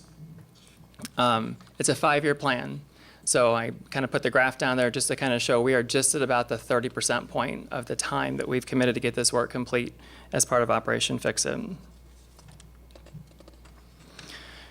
Roof repairs. So while probably most folks will never make it up onto the roof, they very much understand what's going on inside the building when the roof is not doing what it's supposed to. Commitment for a total of 31 projects. At this point, 4 of them are complete. 18 of them are under construction, and by the completion of summer, when our students and staff return in the fall, 10 additional of those projects will be complete. So you can see we've been very aggressive with our roof program. Again, we know how impactful this work is in terms of what happens inside of the building. So at this point, we're almost 70% of the way through this work. We really wanted to make sure we got it knocked out very quickly to be able to improve the condition inside the buildings. Next to our HVAC program, this is the second highest level of investment that we have made across our fleet of buildings. The work runs the full gamut, so everything from tearing off the roof all the way down to the structure and then building it back up, as well as some fairly modest repairs where we needed to make maybe improvements to flashings or copings to keep buildings watertight. And then I do just want to point out in the top right, the 3 series of pictures are our Lindbergh Elementary building. So we say roof repairs, but the reality is we need to make sure the water stays out of the building. And sometimes that water comes in through ways other than the horizontal roof. So in the case of Lindbergh, although that building's not alone, and it's maybe a little hard to see, but there's actually metal panels that we have wrapped the upper portion of the gymnasium. So we're having issues with water intrusion through the masonry. And short of completely tearing those walls down and rebuilding, which is frankly not practical either from a cost or timing standpoint, the easiest solution is to put essentially a rain screen over those walls. So that masonry is now protected and that water will sheet off. And so you're going to see a variety of projects like this across the district as we complete this work to really make sure that we get the solution, even if the method to get there is a little unconventional. So then I spoke about the HVAC overhaul work, and this is probably the most critical project across the district, and it is certainly the biggest investment that we're making across all the facilities. So commitment to do this work in 45 of our sites. 3 of those projects are complete. We're actually finished last summer. We have 12 projects under construction at the moment, and that includes 4 high schools, 2 middle schools, and 6 elementary schools. And I just kind of wanted to give you a flavor from the pictures of the work that we have going on right now. So if you look at the bottom left, you are going to see those panels there are pneumatic controls. So its newest carnation is 1970s vintage. It's original, in this case, to Independence High School. And then right below that, you see cast iron heat exchangers that come out of West High School. So a system that has made it, believe it or not, almost 100 years and was still cranking away, but will now be removed and completely replaced. So as you look up at the top right pictures, you'll see new unit ventilators that are getting installed at Hiltonia Middle School. The picture on the bottom right is brand new ductwork lined up in the hallways of West High School waiting to be installed. And then kind of in the center is one of our new VRF air handlers that will be heating and cooling one of the smaller areas of a building. while we did not set out to air condition buildings, we made the commitment that we would return heating and ventilation systems to their original condition and be able to make sure we provide those basic requirements to the buildings. We have been able to deliver air conditioning into classrooms, and at the completion of these 12 projects, all classroom spaces will be fully air conditioned, and they will be controlled by a brand new electronic energy management system. So we'll be able to control those systems and make sure they're operating efficiently. The next category of work is safety and security, and while it is a much smaller investment, we know that it is one of the most impactful ones because, frankly, it's the one that our visitors see as soon as they walk in the building. And so it has so far been these very targeted secure lobbies, and really looking to leverage the investment that you have already made. So where we already have those lobby guard systems in place to electronically manage our visitors. Now this is the physical component that goes with it. So the school secretary can buzz those visitors into the building, and yet they're confined in this secure vestibule until we've had the opportunity to check their credentials and make sure they do belong in the building, and then get them escorted to the place where they belong. So far, we have completed 5 of these projects. This is a program that we had originally planned to stretch out over the 5-year life of the bond program, but particularly given the recent incidents and our concern over school security, this is a project that we have decided to fast track. And so the goal right now is to have all of our secure vestibules where we're able to do them. So we made the commitment to a safety security upgrade at every building. In the reality, there are probably some buildings where it'll be very difficult to make a secure vestibule work, but we will make some kind of security enhancement. And the goal is to have that work complete by the close of calendar year 2019. We currently have 2 secure vestibules under construction that'll be completed over the summer. And at your final board meeting to close out the fiscal year, you will also see contracts that we have fast-tracked to address our Gables Elementary and Innis Elementary buildings. So if you're familiar with those 2, those are 1970s open plan buildings that even once you make it past that secure vestibule are very difficult to lock down. So we will be bringing forth those contracts to make some other incremental improvements. So we will be adding secure vestibules, but also adding the ability to provide some compartmentalization and lockdown features inside those buildings. The next category of work is fire alarm replacement. Not a particularly sexy part of the program, and yet one that we think is so critical to the safety of our students and staff. These systems have made amazing improvements in the past couple of years, so much so that if you have the opportunity to go into either Hiltonia or Marion Franklin schools where we have completed this work, the systems are already different from even what is in our new Afrocentric building. So if you've ever been in a building when the fire alarm goes off, you're familiar with the toning of the alarm, and if you're in an elementary building, usually the kids are doing this. So the new buildings actually speak to you. So the system has the ability to report what is going on. The principal or building administrator has the ability to initiate things like lockdowns, and the system will actually communicate that through speakers throughout the building so that people get the appropriate direction to either respond in the case of a fire or a lockdown or a tornado watch. Plumbing upgrades. Another one of the projects that is not the necessarily most high profile because it's usually behind a closed door, but one that we know is really impactful, particularly for our students. So this is one that we're kind of just getting off the ground. We have started a couple of pilot projects to really understand the finishes and products that are going to work best for us. So what you see here is West High School, where we are trying out some new epoxy finishes that we applied over the existing finishes. They're relatively inexpensive and quick to apply. You also see the new toilet partitions where we're trying out a couple new materials as well as new hand wash sinks. And again, as part of that reprioritization, this is a program that we'll intend to really get underway next calendar year. I hope the pictures on asphalt and concrete tell most of the story. So these are just a couple representative pictures of the condition of our asphalt across the district. So the commitment as part of Operation Fix-It to address 57 sites, so the vast majority of those legacy buildings. And this project I'm particularly proud of because it really represents a shift in the way we do business between the Capital Improvements Department and the Buildings and Grounds Department. So on your consent agenda tonight, you will actually see our first contract where we are co-managing the work, and we are using a slightly different version of contracting. It's a basic design bid build contract, but it's an indefinite quantity contract. So it is a not to exceed contract that will allow us to address this work. Because if you've been on the roads, you know that there's a road's fine one day and there's a pothole in it the next day. And so the same thing is occurring in our parking lots.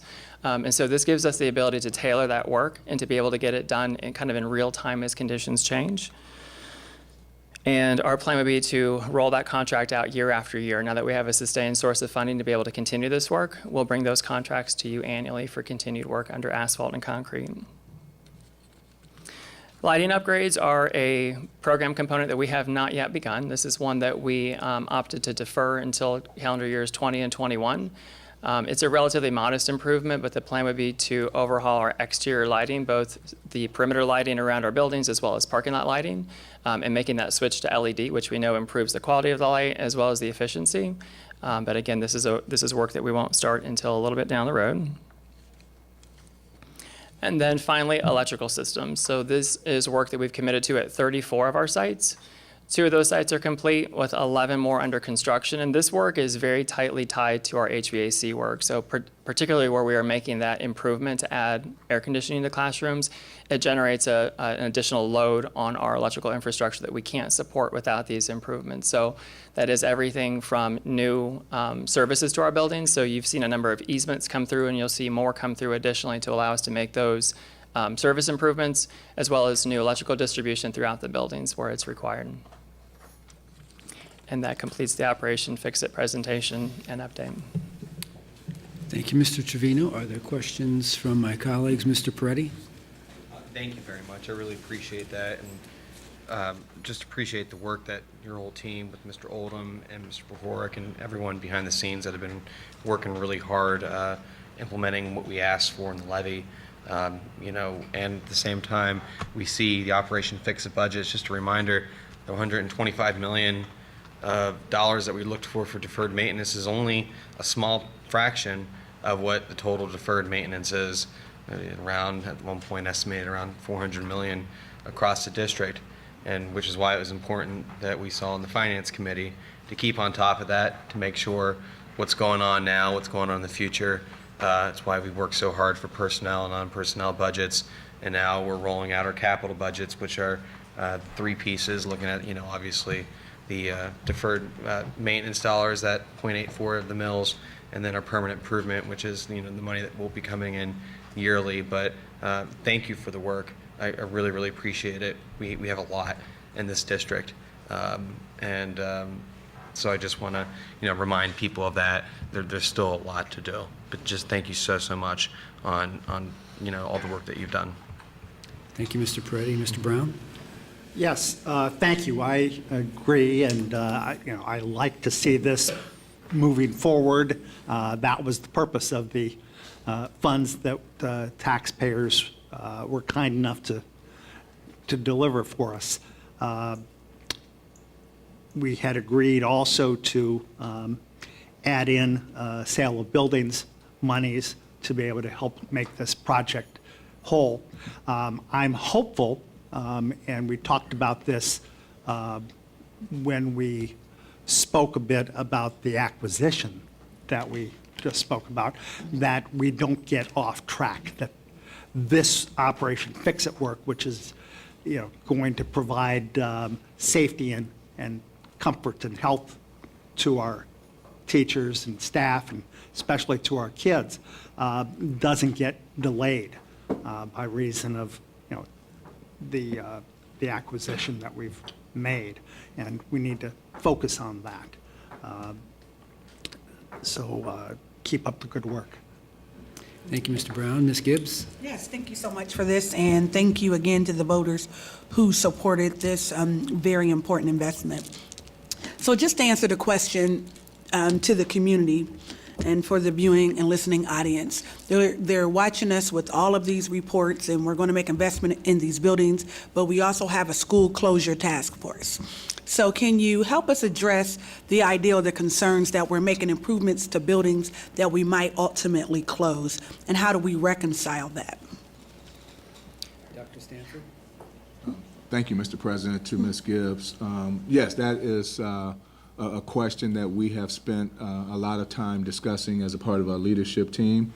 Ideally, it would have been better to have had the facilities task force process and then have the Operation Fix-It process, but that's not how it happened, right? The election happened in 2016, the project started in 2017, and as a result of that process, Mr. Trevino brought to our attention in December that, this dilemma was upon us, that we were at a point where it was time to consider consolidations at the same time that we were implementing Operation Fix-It. And we felt it was best for us to go forward with Operation Fix-It and to continue that work, because the bottom line, regardless of what happens with the Facilities Task Force, the recommendations aren't going to happen until November of this year, and any recommendations wouldn't be implemented until the 2019-2020 school year. And we will still have students in our buildings for the 2018-2019 school year that starts in August of this year.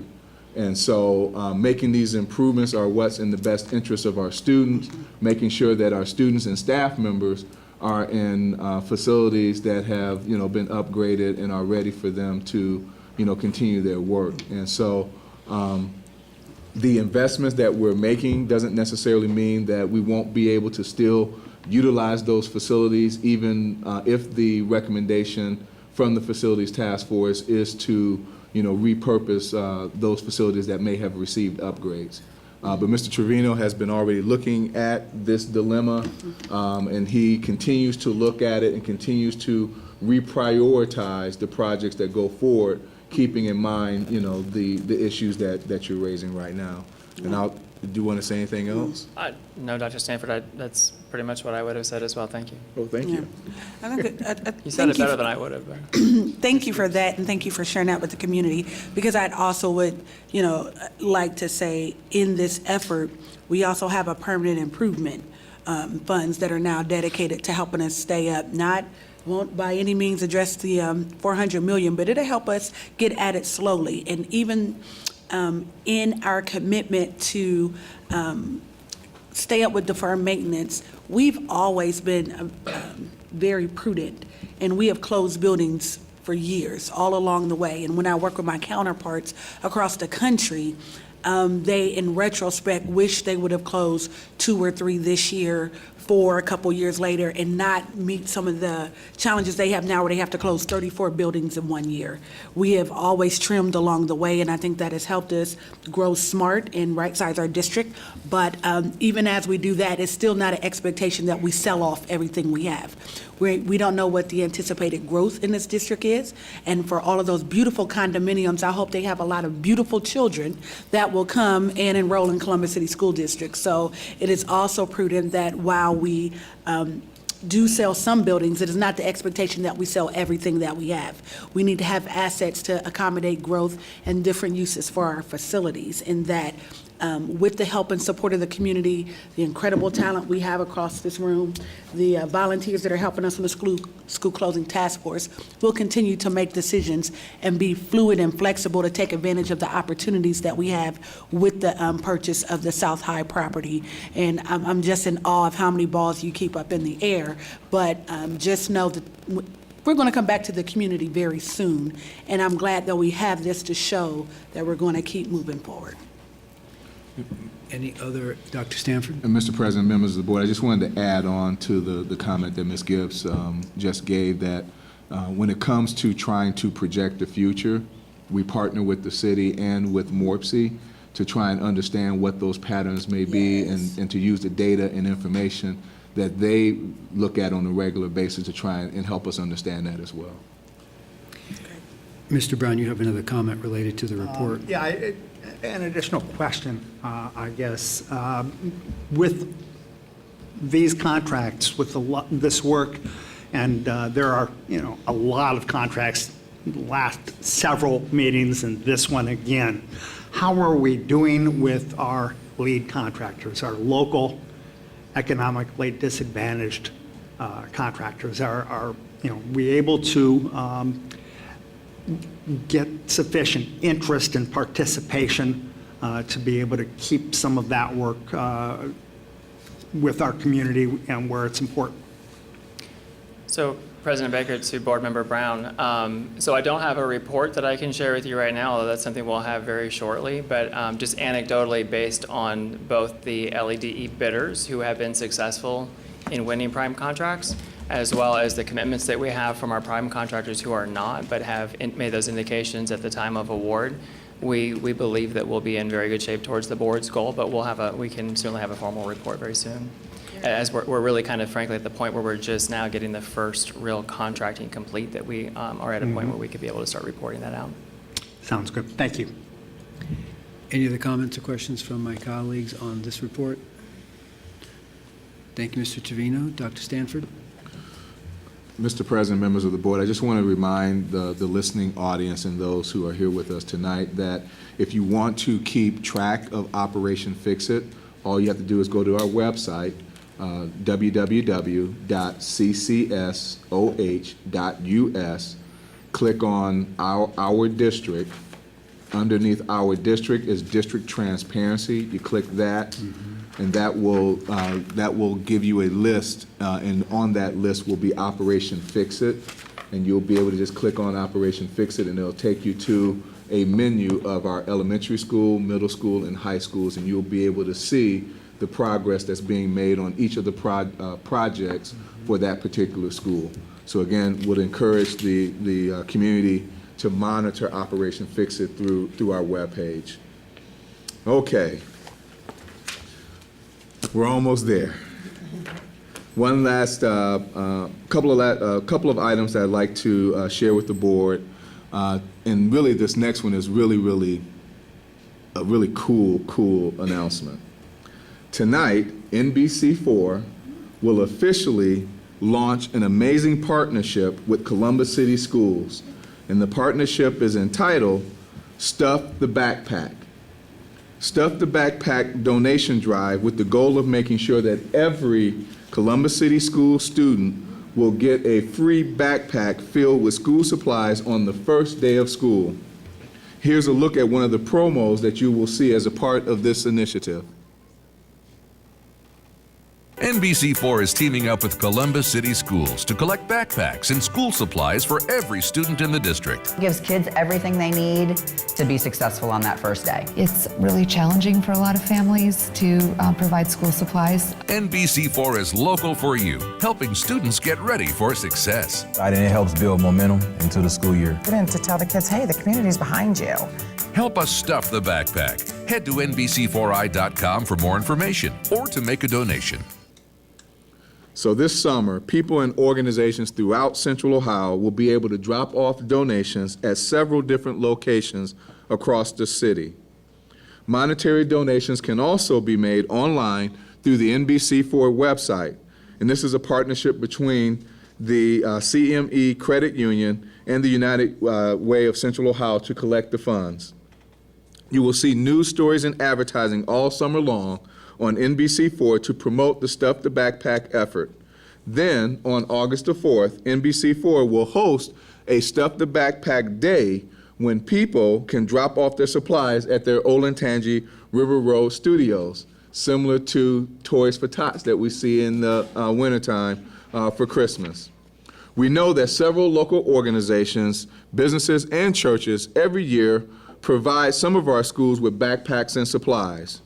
This NBC4 effort will include those donations in our drive to achieve 52,000 backpacks for the start of the school year.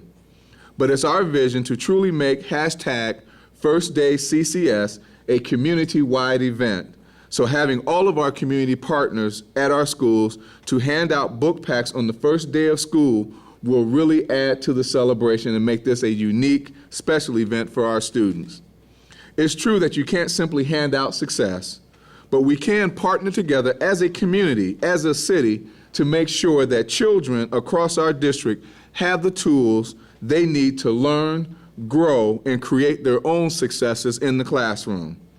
And with the generous individuals and organizations in this community to donate school supplies and backpacks to this effort, our students see that our community values education and is ready to invest in their futures. And so again, we're asking the community to join in this initiative to make sure that our students are ready for the start of the school year. And then lastly this evening, I wanted to share my appreciation to the students, families, teachers, staff, board members, and others who helped to participate in the annual Pride Parade this past weekend. We had a great, tremendous showing and received lots of comments about our organization and our efforts to make this year's event a real success. So thank you to Scott Varner, Jimmy Beal, the communications team, the safety and security team, our transportation team, Ms. Lois Carson and Director Johnson for your assistance and support to make this truly a Spirit of Success event. Mr. President and members of the board, that concludes the report this evening. Thank you, Dr. Stanford. Are there any other questions or comments from my colleagues related to the superintendent's report? Okay. Thank you very much for sharing all that wonderful information. Let's move on to our internal auditor. Madam Internal Auditor, have you anything to share with the board? Thank you, President Baker, members of the board.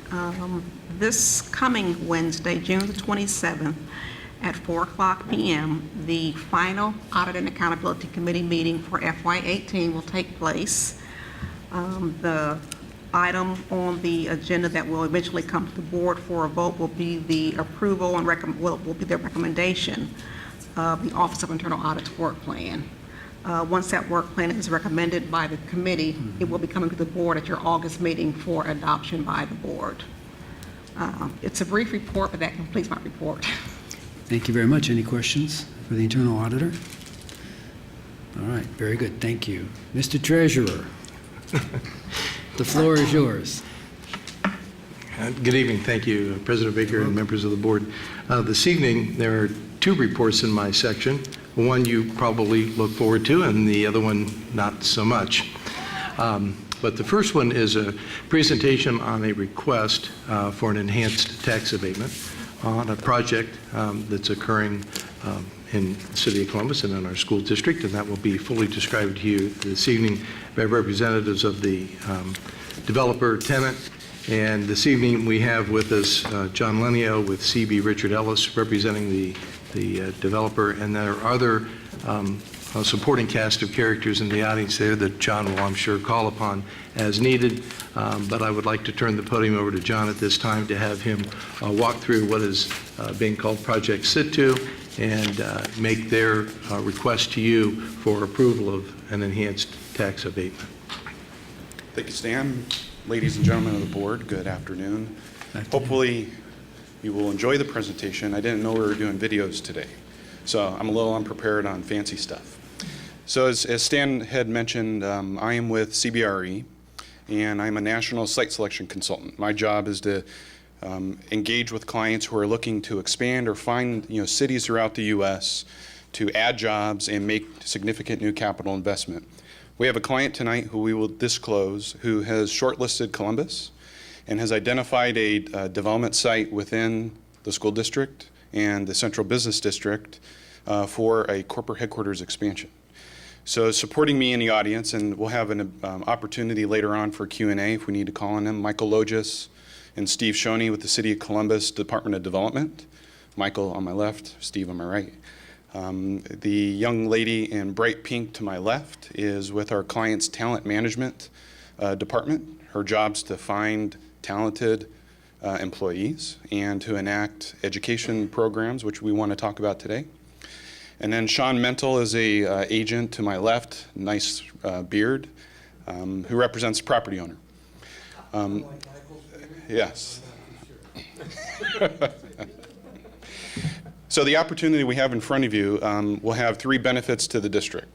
One, we're looking to create a significant amount of high-quality tech jobs for school district residents. We also have a number of community education programs with that we want to collaborate with the school district to generate opportunities for elementary, middle school, and high school students in the tech field. And this opportunity is planning to bring significant amount of new tax revenue that does not exist today to the school district. So we want to give you an overview of all of that. Hopefully that all sounds excellent. Our client is Cover My Meds. They're born and bred in Columbus since 2008. They're a fast-growing, well-known healthcare tech company.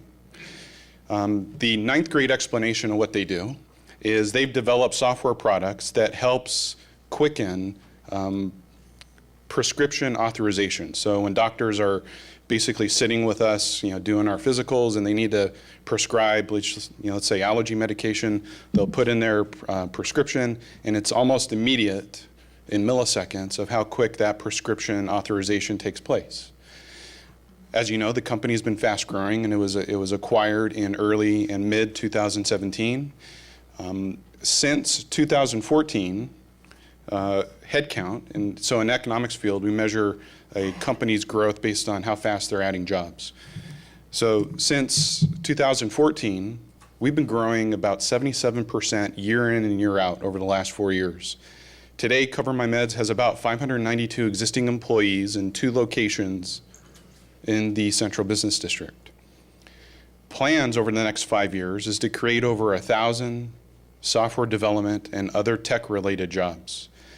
So for just big picture perspective, Columbus does not very rarely sees 1,000+ job opportunities. In most metro areas, this is a very unique project and is taking a good amount of due diligence to make sure that Columbus was the right fit on the short list. Giving an idea on the types of jobs that we're looking at, you see at the bottom part of the slide, I can't even read it from here, development and infrastructure, account management, analytics, data management, accounting and finance, information security, marketing, innovation. And these are all the types of job descriptions that if you go on Cover My Meds' website today, they have open recs, and they're open for business, they're looking to hire.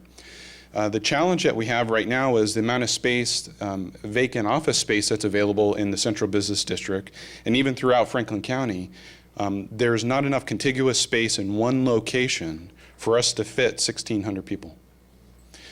So with that said, we've been out in the market looking for development sites for new construction. Before I go there, I wanted to note that our average salary for these new positions is around $60,000, which is well above the metro area average. So if you just look at the positions, these are very highly skilled, highly paid, highly value-added tech positions that we're looking to fill. I mentioned today we occupy about 132,000 square feet. And from a real estate strategy point of view, we've been out in the market looking for development opportunities to basically create a campus environment where we can create a great identity for the long term for Cover My Meds, such that they become a premier employer within the Columbus region, within your school district, and especially within the Central Business District. Our plan right now is we're looking at 2 phases of real estate development. Phase 1 is a 200,000 square foot building. Current renderings, which we'll show on the next slide, is about 4 stories. As the company continues to grow and hopefully go beyond those 1,000 new jobs, we're planning to have a second phase. So in total, this development could be over 400,000 square feet. From a timing point of view, we're looking to have phase 1 potentially completed by year-end 2021. And then phase 2 could occur between 2022 and 2024, depending on how fast the company grows. Overall, between these 2 phases, our CapEx is well over $100 million. So from a site selection point of view, when companies are trying to decide what cities to locate in, what sites to look at, this is a return on investment conversation. Is, all right, we have a capital request for over $100 million, maybe coming close to $200 million. We're looking at new payroll expense of over 1,000 jobs. Where are we likely to see the best return on our investment, and where can we find talented individuals? Good news is Columbus is on the short list. We have identified one location in the southeast of 315 and 670, affectionately called the Orange Barrel Media site. Orange Barrel Media has their headquarters at this location and is looking at an assemblage of property that you see on the screen right now that will have enough kind of land area to accommodate the 2 phases, a potential parking garage, and sufficient surface parking as we continue to grow. The exciting thing about this opportunity compared to other development sites within the CBD is we feel that this is kind of a transformative project and a part of, south of I-670 that may not see development in the short term. Also, it kind of gives us that opportunity to have visibility off of 670 and 315 as well. So it accomplishes those goals. So right now we're going through due diligence with the property owner and potential developers just to make sure that we can build what we're looking for. The rendering that you see right now is preliminary. This is a general concept plan of what a phase 1 would look like. We're going through design right now. So the look and feel of this building as well as how it's going to fit on site is currently under review. So big thing for us and for Cover My Meds is, other than the job opportunities we're bringing to residents in your school district, is what kind of community involvement. We're very passionate about being involved with the school district and developing programs that are very meaningful, especially within kind of the tech industry. So we purposely kind of kept these super simple, just because it becomes an eye chart if we add a lot more bullets. But I'll take you through some of our ideas on what we want to bring to the table for education opportunities. One is computer programming workshops. Cover My Meds quarterly wants to cover basic programming skills, programming basics, and coding. We're looking to have workshops and programs that are for elementary school students, middle school students, and high school levels as well. We want to cover the whole spectrum. The plan right now, and again, this is subject to change and collaboration, is to have 16 sessions a year, about 24 hours of instruction amongst those 16 sessions. And the target here is to affect between 200 and 280 Columbus City School students. And again, all these programs are really geared toward Columbus City School student opportunities. Secondly, we want to develop jointly a curriculum for career guidance. So as you know, interviewing for tech jobs is a lot different than if we're interviewing for a general finance job. There's just different language, there's a different approach that you tend to take. So Cover My Meds is very passionate about trying to develop opportunities for career fairs, for workshops to help high school students especially gain interview skills, particularly when they're sitting down with developers who have a different mindset than like an administrator. We're looking to have potentially these workshops either on site within one of your schools or on site at our location with Cover My Meds. Right now our plan is looking to be about 16 sessions per year, and we're kind of flexible on volume depending on the level of student interest. Lastly, for mentoring is another huge component of education other than being book smart. Being able to understand what you do once you know how to do an if-then statement once you're working for an employer. So working very closely with our developers is another item that we feel kind of rounds out the whole general education of programming basics, curriculum development, and then the mentoring piece. We also intend to award annual scholarships to Columbus City School students. Our intention is to provide about to affect 20 Columbus City School students with a scholarship to Tech Corps. Tech Corps basically provides learning opportunities for middle and high school students around programming, robotics, coding, application development. Right now, our current valuation for these scholarships is about $10,000, which comes out to about $500 per Columbus City School student. We also are interested in the second bullet that you see is helping prepare middle school and high school students for leadership positions in the tech field. We're also looking at workforce preparedness, and co-op and apprenticeship programs are also highly important for us as well.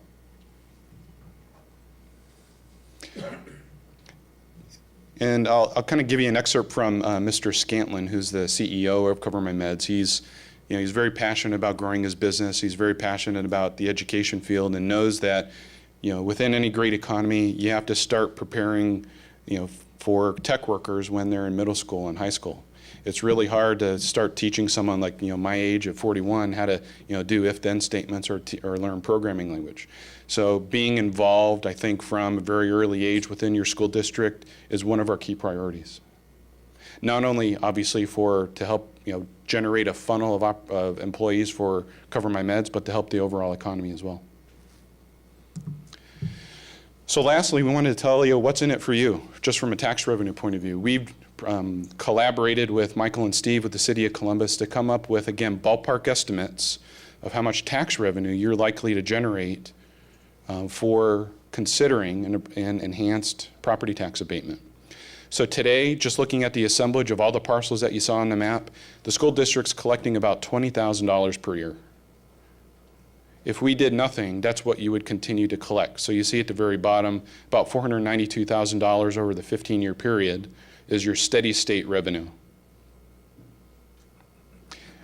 Now, given a potential enhanced property tax abatement, so Stan and the city are in conversations for sharing of income tax revenues for our new employees. So if you remember, the 1,000+ new jobs at 60 grand a year generates 2.5% income taxes on that payroll. So right now, over the first 10 years of the abatement, we're looking at a 50% revenue share, subject to having an agreement arranged. When you do the math, it comes out to about $9 million in net new revenue over the next 10 years to the school district. In addition, for the last 5 years, so years 11 and 15 are currently being negotiated as to what % of revenue sharing will be agreed upon. I believe Stan, Michael, and Steve are still kind of discussing that over the next 2 weeks to present an option for you. But even outside of the last 5 years, again, going from 20 grand a year, or about 492 grand over 15 years, collecting 9 mil, that's all positive upside. Once the abatement burns off in year 15, looking at the phase 1 and phase 2 developments with the parking garage, we're estimating that your annual kind of property tax abatement collection will be between $3 and $4 million per year once the abatement burns off. So there's a great degree of upside to consider in this proposal. Again, we have all the backup. So the intention of this kind of presentation is to give you guys an idea on what opportunities are there for your school district, for your constituents, and for your students, what your upside is. And we're not asking for a vote, but we have a certain time schedule that we're up against. So one thing that happens within the site selection world is when we start to whittle down the list of communities and real estate sites from a dozen to 5 to 4 to 3 to 2 to 1, then all of a sudden we have a time frame that we have to hit. So should we be lucky to have your consideration for an enhanced tax abatement, tonight's our presentation. We're looking for questions over the next 2 weeks as you digest this information. We would like consideration for a potential vote on your next board meeting, June 29th, before you go on summer recess. This date is important because it feeds into, should you vote in favor, it feeds into potential legislation that the City Council would take action on July 16. The reason these dates are important is in order for Cover My Meds to kind of finish up their business case and request full capital approval on the project, they want 100% certainty as to any approvals on incentives, not only with the school district, but with the city and with the state. So should all these dates line up, the client's intention is to make a location decision in early to mid-August. So we're really at the 1 yard line of the site selection effort. Your involvement is critical. I think without it, this project would not happen. So I'll stop for a minute and see if you had any thoughts, comments, or snide remarks. Thank you for your presentation. No. Yeah. Mr. Brown? Thank you. Thank you for the presentation and the information, and from what I've heard of Cover My Meds, they'd be a great addition for expansion here in the community. A few questions, though. Yes, sir. First, and it wasn't initially on my mind, but you've given us some projections about number of jobs, payroll, and things like that, and so many other projections made at this point of time in these kinds of projects. don't get met. They fail. We just read about 3 this morning in the paper where the jobs and the dollars on payroll just didn't get there. And that's often the case, or at least it's reported frequently. Why do these numbers and these projections make sense? So we purposely provided conservative estimates. So these projections based on Cover My Meds' business plan over the next 5 years are 95% confident. But with any projection, there's always that level of, are they going to hit the numbers? Fortunately, when we enter into a real estate tax abatement agreement with the city, there will be key clawback conditions where if Cover My Meds does not hit their 1,032 jobs at the end of year 5, there are repayment provisions where we have to pay back any abated taxes at a pro rata or even a full repayment, depending on how short we are. So the school district, as well as the city, will be made whole for any shortage of job creation, should there be any. So there's always that capture period. We're hoping that, from the company's perspective, we'll never have to have that, and we're going to overperform. But we agree that there is a quid pro quo where if you're given something, we have to give something back if we don't fulfill our promises. Now, as I understand, the request for us specifically is with regard to a 100% abatement over 15 years. Mm-hmm. You were talking about this revenue sharing over based on the payroll for 10 years and then perhaps something more. Why the disparity? Mm-hmm. Why is that not consistent 15 and 15? Sure. Steve, would you mind addressing that for a minute? Or Stan?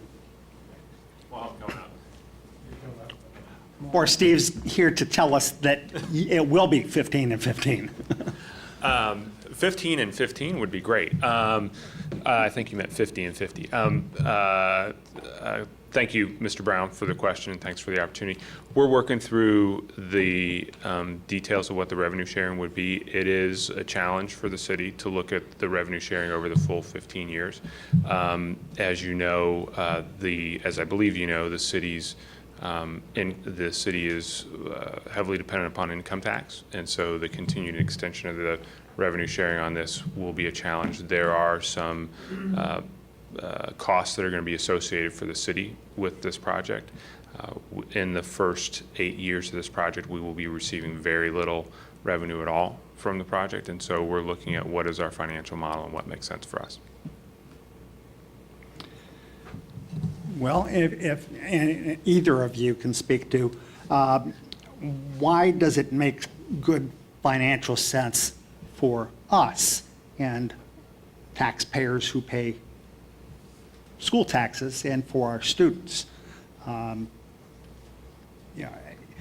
Part of it, I suspect, is, well, the comparison with doing nothing with that property and not realizing property taxes, but this wouldn't be the only possible project. Why does this require school tax abatement for this to proceed? Mm-hmm. Well, one, we chose, Cover My Meds is shortlisted the Orange Brown Media site where we showed, because it's the best real estate location for the vision they're trying to do. Given that, then we start to look at the tax abatement dynamics. We do have other options within the CBD that are automatic, 100% for 15 years, that if we would have chosen those, the school district would see no revenue at all. So we're happy, and there's indirect purpose of choosing this location so that we're contributing something to the school district. I can tell you from a financial point of view, and at least from a site selection perspective, this property has some development challenges that some other development sites within the CBD do not have. So as other bigger requirements are going to come into the market, the path of least resistance is in other sites. We like this location because it's transformative, but given the location and given the development dynamics that we're faced with, you may not see opportunities that will shortlist this property for maybe 5 or 8 years. I think the financial upside, as I've stated, is I can affirmatively say that given the cost gap and premium that we have with looking at a development site, Basically, the enhanced abatement helps cover the financial gap between doing nothing and continuing to grow where we are and not being able to hire 1,000 people versus going to a new location and being able to add all these new job opportunities. So we tried to limit the downside for the school district just from a financial point of view, so you're not going out of pocket at all. Thank you. Mr. Treasurer, if I may, I think you may Sure, want to comment specifically on that item, and we'll come back to you. Good. Very simplistically, other sites under consideration were within a pre-1994 CRA area. We wouldn't have a voice in that, which is what he's getting to. So we needed, the objective was to make this site competitive with those sites that were eligible under different legislation. Ms. Brown. Good, good. Just two more points. One, I like very much that you've come and presented a lot of things that you that Cover My Meds can bring to the schools that we value highly. I know that was something that we developed with another project to start getting into that, and I'm glad that the community of developers is aware of that, and very pleased to see that you're thinking hard about how you can do that in a meaningful way to benefit our students. So thank you for that. You're welcome. And finally, I just wanted to comment that I've got lots of confidence in our treasurer and in Eric and the work that they're doing in this. And I know that they will continue to make sure that this works out well for everybody. Thank you. Thank you, Mr. Brown. Mr. Vice President? Thank you, Mr. President. Thank you so much for this presentation. I appreciate you being here and talking to us about this opportunity today. I also want to say thank you to our city partners. I've had the opportunity to be a part of these discussions over the past several years now, and what I've seen is a culture that's developing in the city of eliminating silo effect. Thank you. Thank you. I want to make sure that we continue to do that. Quick question here. When we're talking about the post 10-year period, because I kind of want to piggyback off of what my board colleague was asking about Mr. Brown. Post that 10-year time frame, is there opportunity to look at a possible phase-in, maybe an incremental kind of phase-in where we're sharing on, some sort of revenue? So I'm glad to see that we are sharing 50-50 on the revenue. That's wonderful on the income tax. Beautiful. But is there opportunity for a gradual phase-in in that post 10-year period that takes us to the full 15? Mr. Treasurer, would you like to comment? I would. Thank you, President Baker, to Board Member Cole. As wonderful and benevolent as our city partners are, it is statute that we share 50-50 during this time period. And it's the last 5 years that, based upon the finances and the impact on the city, that they have entered into discussions and negotiations with us to I'll just say, partner in some way. And there are several iterations that we've gone through on what could or may happen in the final 5 years. But this all has to do with our ability, absent, in lieu of, I guess, the statutory requirement, to reach a separate compensation agreement with the city. And we just have to decide how we're going to partner together to move the project forward to the best of all of our benefits. Thank you for that, Mr. Treasurer. So, in the spirit of collaboration, what you're saying, if I'm getting this right, is that should we make a decision by the 29th, will this already be negotiated? Yeah, I would say yes. Okay. Yeah. My specifically, what I'm asking about is the post 5 years. Right. Exactly. I would not bring to the board legislation where compensation agreement was not firmly in place. Okay. You would not approve an abatement without that established. I appreciate it. Thank you. Okay. Thank you. Ms. Gibbs, I believe you were next. Thank you so much, and thank you for your presentation, and thank you for coming here and for all the partners that have worked together to bring us this opportunity. So I just really want the Reader's Digest, like Jet Magazine version, really quick. You want 100% tax abatement, right? We're going to share revenue for 10 years. The next 5, we're going to negotiate. And then after that, we will receive somewhere, is this the 9.49 million in phase 2 include steady state revenue? Is that the final number? I wanted to know what was the final number we receive when the abatement wears off? So when the abatement wears off, school district taxes will be between $3 and $4 million per year. So we've been here before with a couple other projects, a couple stadiums, where they projected that the valuation was going to be at a certain rate, and by the time the abatement wore off, they said it was worth, a little bit more than a Dairy Queen. So how do we protect and how do we ensure that once the abatement wears off, that the value remains there? And I don't know if there's a crystal ball that says that, but how do we not give away our highest revenue years, and then when it comes back, when it burns off, we're actually not receiving that amount of money, or they are filed to the Board of Appeals for a tax reduction, or that we don't get hit on the back end with the valuation being consistently taken down, so we never get to the 3 to 4 million. I can say that our projections are highly conservative. So we based our valuations assuming 70% of construction costs would be appraised value or taxable value. And based on valuations of other buildings within the CBD that the auditor has made, our valuation is consistent. Now, with this long-term tenant, the way the assessments kind of work with the auditor is, as long as Government Meds continues to lease the facility, which right now we're negotiating between a 10 and 15-year lease with extensions, then typical assessment practice is usually you very rarely see values go down unless there's a huge dip in the economy. We can't really predict when that would happen. So I think that the value of the building at the end of 15 years will be more than 2 Dairy Queens. It probably won't be the Taj Mahal. But I think just looking at fair valuations today, these numbers are within the ballpark, and that's, looking 15 years out, it's always hard to have precision, but I think, we're within as a reasonable projection as we can. Certainly would be open to comments through our school compensation agreement to capture that as well. Okay, and we talk about if we don't hit the number, or if you don't get to the 1,032, who monitors that? The City of Columbus Department of Development does. So each year, we file an annual report that reports the number of new jobs that are created, and we track that through the term of the abatement.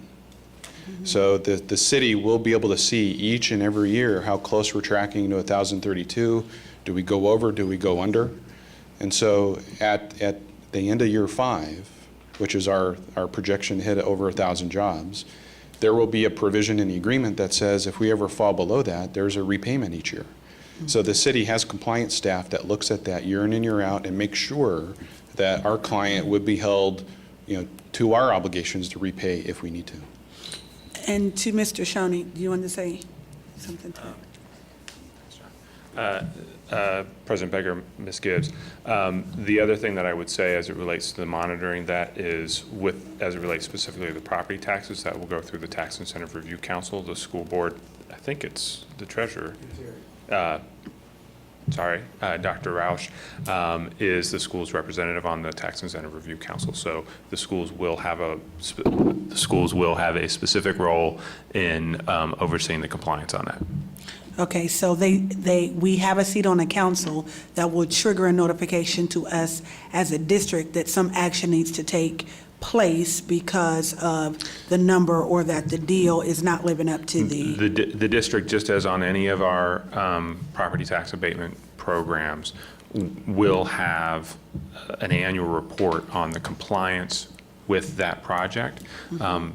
As a consequence of that, if there is something where the project is underperforming, the school district will have notification through the Tax Incentive Review Council process. Okay. And for you, Stan, then what triggers a notification to the board? So if they alert you, Dr. Roush, and you, Mr. Park, how do you let the board know that we're not on track? That these projects aren't on track and the Turk has decided to back off the abatement.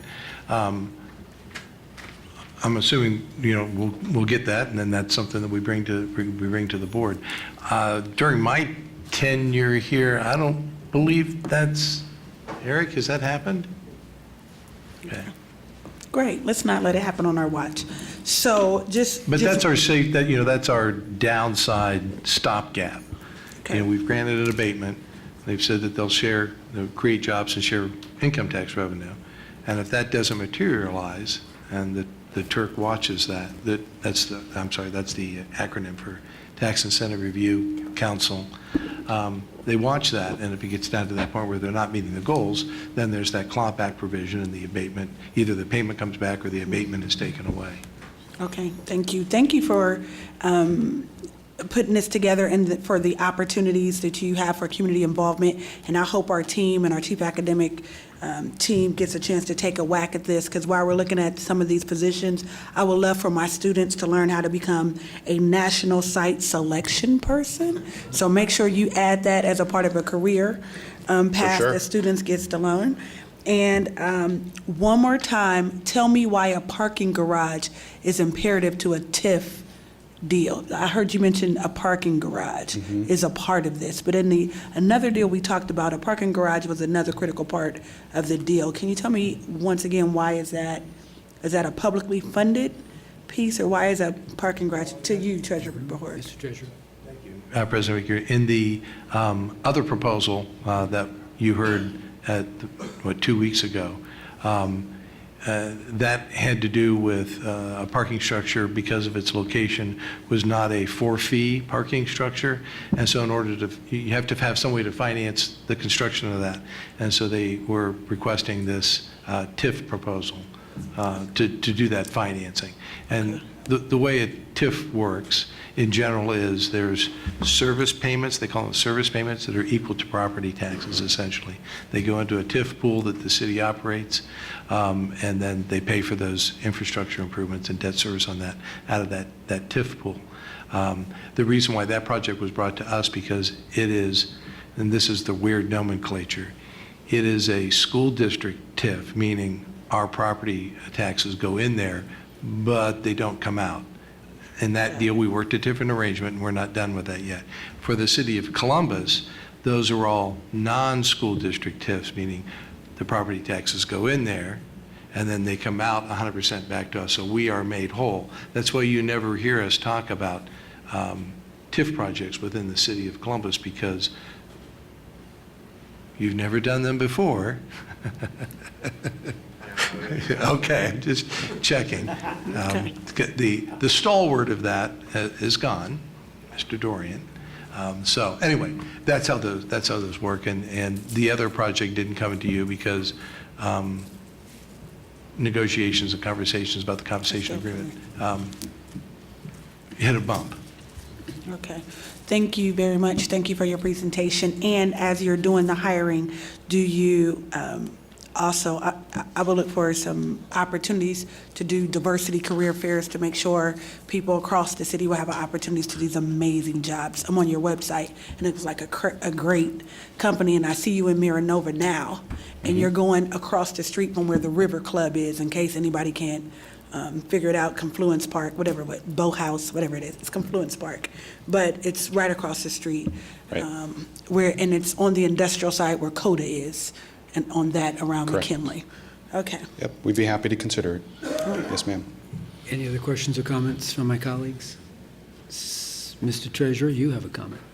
Just to let you know that this is the second in kind of a process that we've tried to implement so that the board has ample information and ample time to consider these proposals. So we've been recommending, as we did with the Arlington Gateway project, that the developer come to the board, make a presentation, discuss the project, and then we have another 2 weeks or so to ask further questions. And if there's any of the details that still need to be ironed out, we can do that in that time frame before we bring legislation. So you're not hearing about the project and having to adopt legislation right away at the same meeting. So that's why this plan was to bring it here tonight, have the relevant folks here to answer your questions, iron out the details, and then bring back legislation at the 29th meeting. Thank you. Ms. Gibbs, one final comment? Yes, thank you. Do we have the opportunity, Dr. Stanford, Mr. Bahork, to put up a, some type of link on our Facebook page or our website to get community feedback? I know you're presenting this to us now, but we won't have an opportunity between now and then for the community. If they wanted to share any ideas or ask questions to us, is there a way that we can put up a link for community feedback so that the community can ask questions and we can fill them through you? And then that way we can have a full discussion and all that information. I know the answer is probably yes, but just from a technical standpoint, and maybe an ongoing kind of, ask us a question with some details about it, or this good, this is a great presentation, so we can definitely get feedback from the community, so we can make I feel like I can make a more informed choice if the community has a chance to share their comments with us. Because we won't meet again until the 29th. Thank you. We have to ask, I don't know, I'm not that part of IT. So. Is that a yes? Dr. Stanford, would you like to follow up on that? Mr. President, to Ms. Gibbs, yes, we will follow up on that and see if we can make that happen. Thank you. All right. If there's nothing else, thank you very much for being here this evening. Have a good night. Thank you. Thanks to your helpers in the back as well. All right. Mr. Treasurer? Oh, that's Yes, correct. there's more. I need the clipper. item.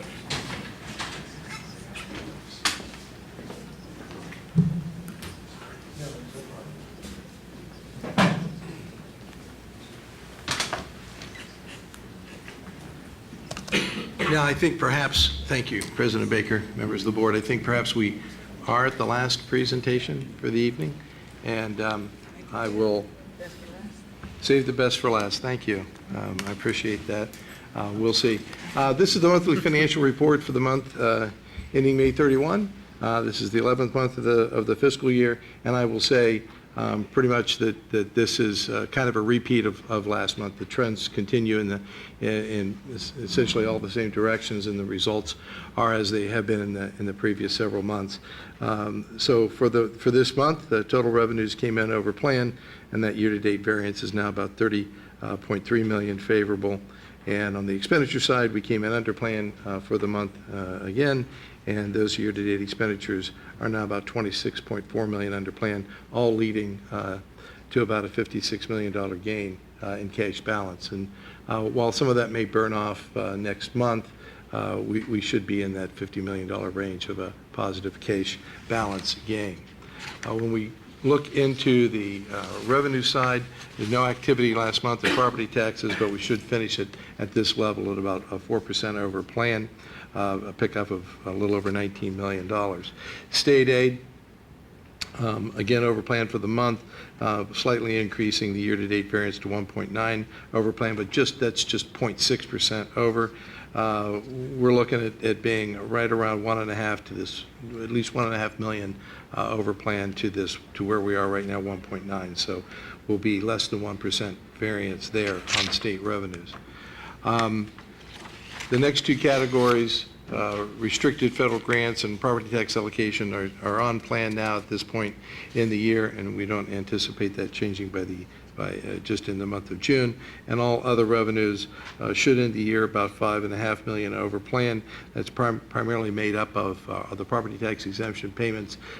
You'll see a long list of those settlements being approved tonight. And that's an example of that revenue. They're coming in about $2.2 million over what we had estimated, and then interest on investments is up about $3.3 million. Both of those are hard to assume that they're going to continue year to year, but we do look at them and see if perhaps we can bump up our revenue estimates in the out years. And the last revenue item is all other financing sources, a much smaller piece, about $14 million, but it is on plan for the year. On the expenditure side, personnel ran under plan this month again, and that year-to-date variance is about $9.4 million under plan, just under 2% under plan, and that variance, if it carries forward, should be about $10.8 million by the end of the year. We talked about at the last Finance Committee meeting this past Thursday where the appropriation resolution stood, and it was at $586.6 million, and that will be sufficient to cover the expenditures for the year. So, although you will be adopting a revised appropriation resolution at your 29th meeting, we don't anticipate a change in the personnel line. When we look at charter schools, they will continue to run under plan. We've talked about that before. There'll be about $6 million under plan for the year, and again, some of that had to do with closure of ECOT and some of the students coming back to us and also going elsewhere. And then purchase services, supplies, materials are continuing to run under plan. As we've discussed in the past, pretty much for all the same reasons that we've had in the past. And we continue to look at those to see if it's what behaviorally might be the cause of that or the explanation for that, and where we're going to look more seriously at budgeted amounts and what we actually say we might have in a cash flow plan, and see if we should plan at a certain percentage of the budgets, but just refine how we look at this on a month-to-month basis.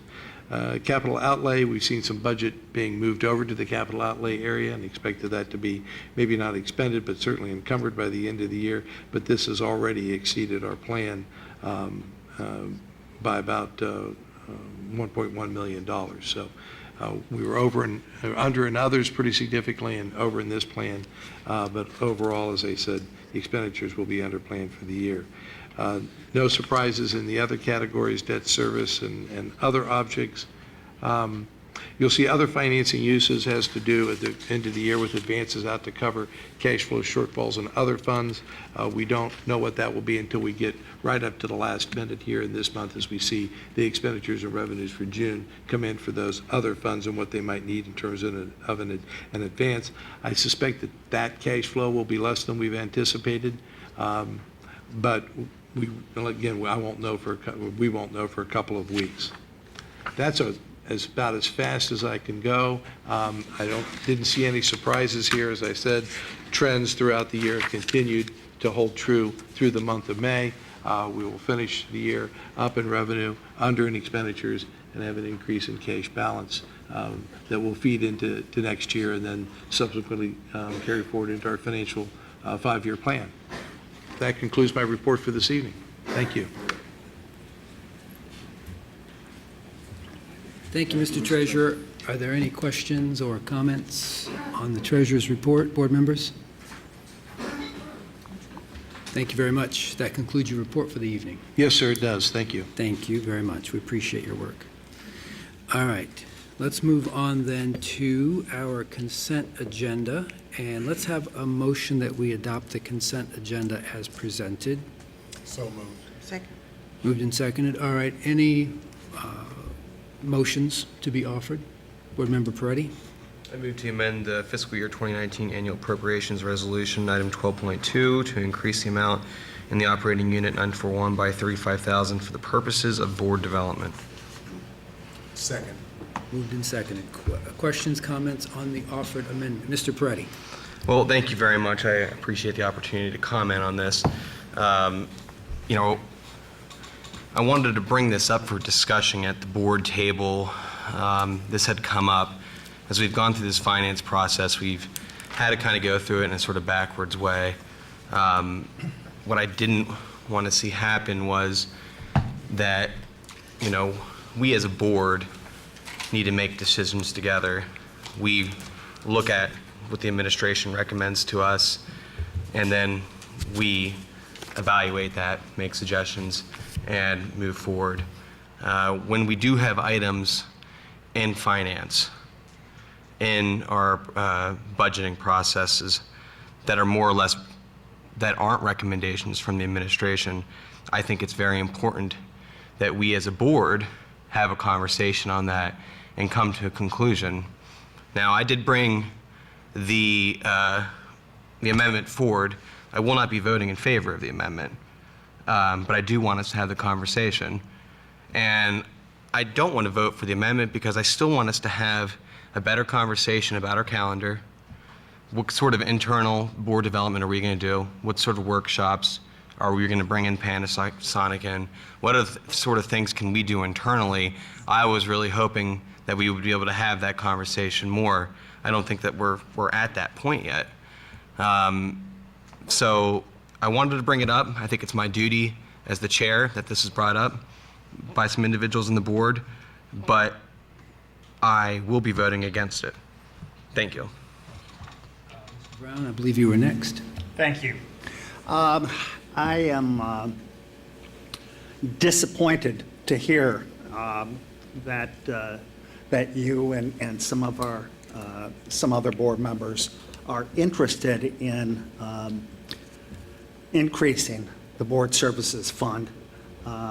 It took a lot of pushing to get that fund reduced, along with all of the other cuts that have been made across the board. It took some pushing to scale back travel and related expenses. We did, obviously, when we passed the budget, adopted the budget, we made some cuts to the fund. I don't think that it was enough. But now, to a couple of months later, go back and increase that fund so that some board members can travel, I think breaks trust with all of those who have been cut across the district. I think it breaks trust with the community. And I think it's just absolutely inappropriate. I think I agree with Dominic that we need to have some discussion about what appropriate board development is going to be and what it's going to look like and how to go about that. But in the meantime, I don't see any legitimate basis for our increasing the service fund now.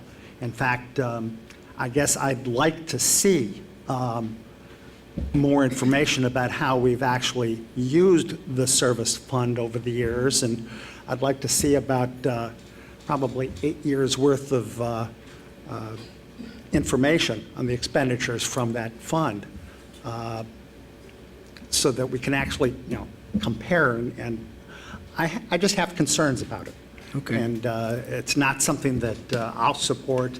And and I am open. I mean, if there's a rationale that supports it, and maybe I should have said that first, I am happy, to listen and to be convinced if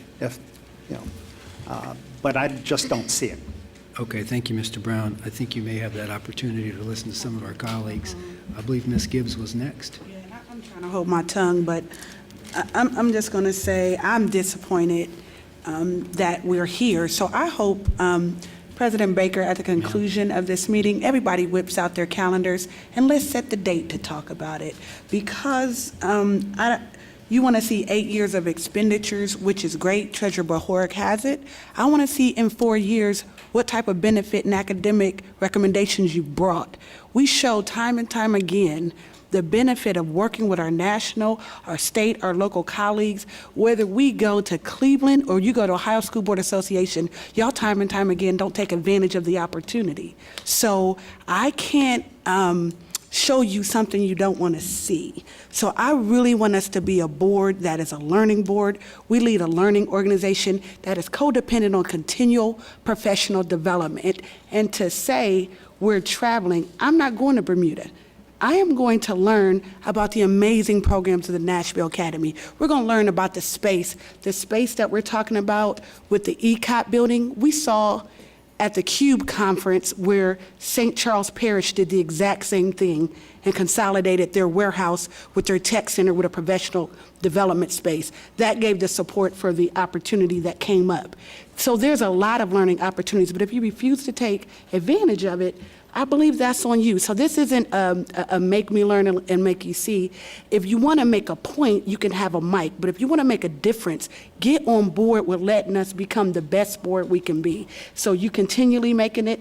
Whip out the calendars. Let's get on record. Everybody show up. Don't call in to the meeting, and be here and let's talk about it.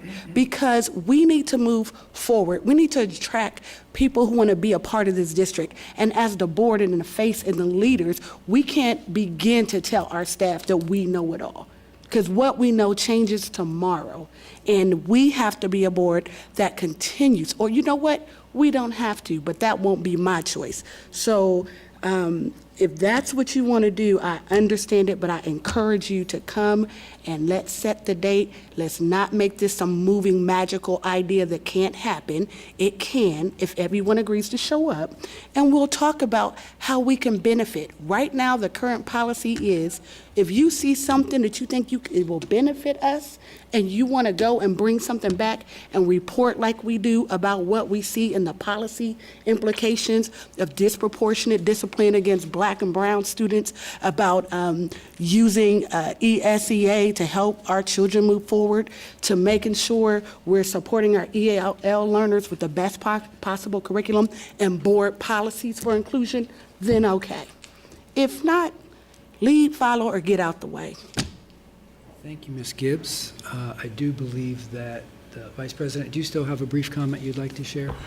Yeah, but she took my thunder. Thank you so much. I'll just add this piece to it.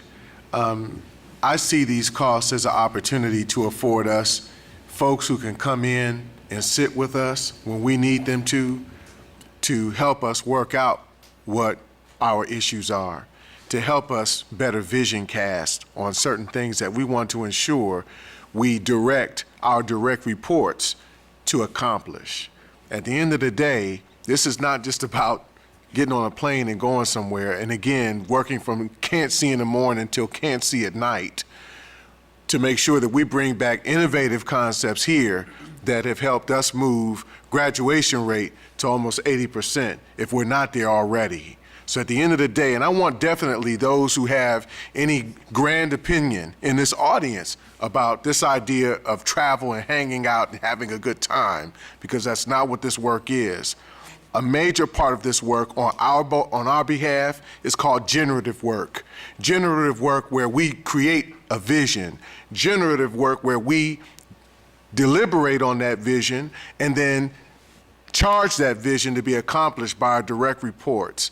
And sometimes that means that other folks, other organizations, other entities need to sit with us and help us work through that work.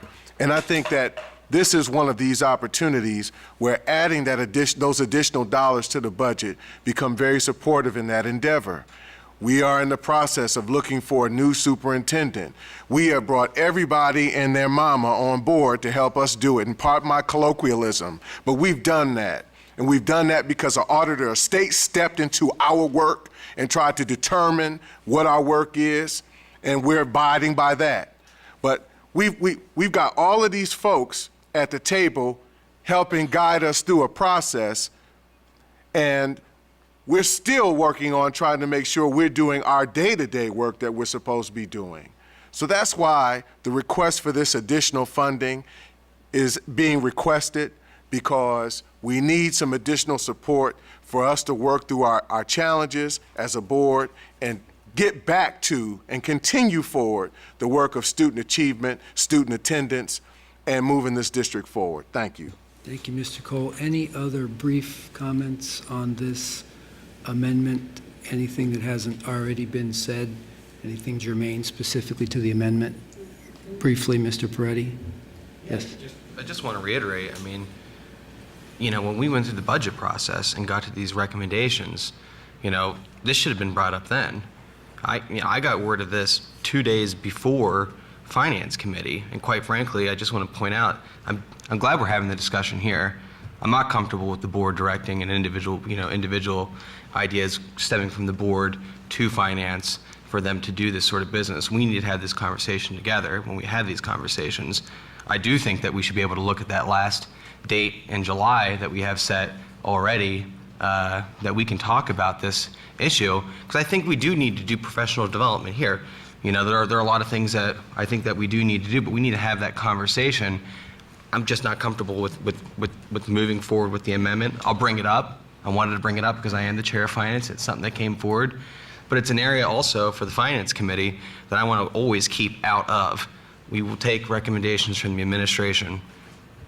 Thank you. Thank you, Mr. Peretti. All right. So we have an amendment before us. We've had discussion. And Mr. Treasurer, you prepared to call the roll on the, I'm sorry, I didn't see Mr. Brown. I beg your pardon.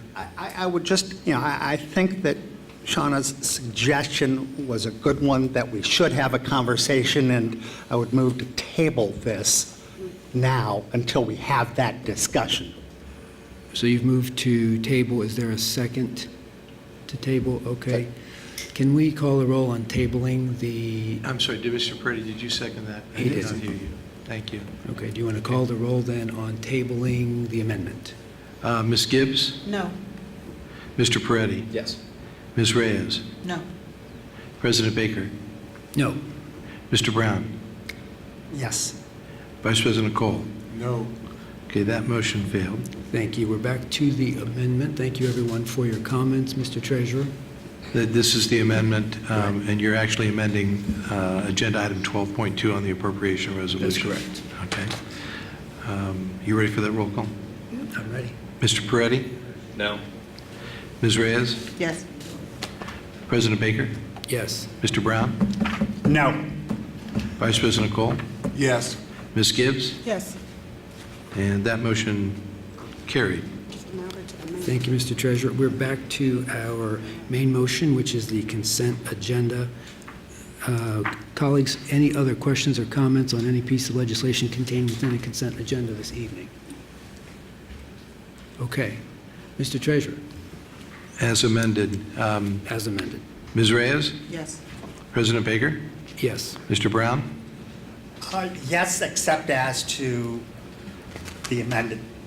The item 12.2, the appropriation resolution? Correct, and you're- no as to You're that. voting no. Vice President Cole? Yes. Ms. Gibbs? Yes, except 17.5, which I vote no. 17.5? Thank you. And Mr. Peretti? Yes, but no on 12.2. That motion carried. Thank you, Mr. Treasurer. That brings us to announcements. Colleagues, any brief announcements or points of pride you'd like to share? We,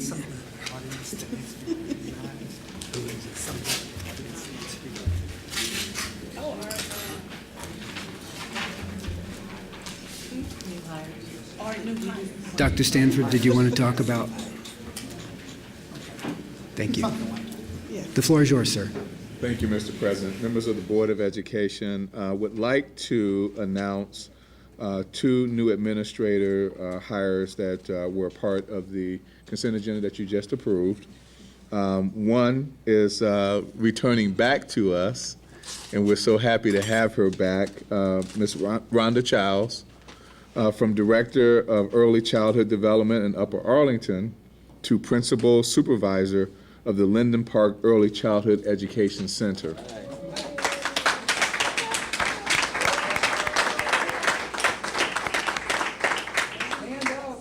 You stay here this whole time. Ms. Childs previously worked as an early childhood department coordinator in the district, and as I said, we are so very, very happy to welcome you back to Columbus City Schools. Thank you. Next, we have someone that is new to the district. We have Ty Cornute, who is a former Bright Fellow at Whitehall Yearling High School, and he will be coming to us to be one of the assistant principals at West High School.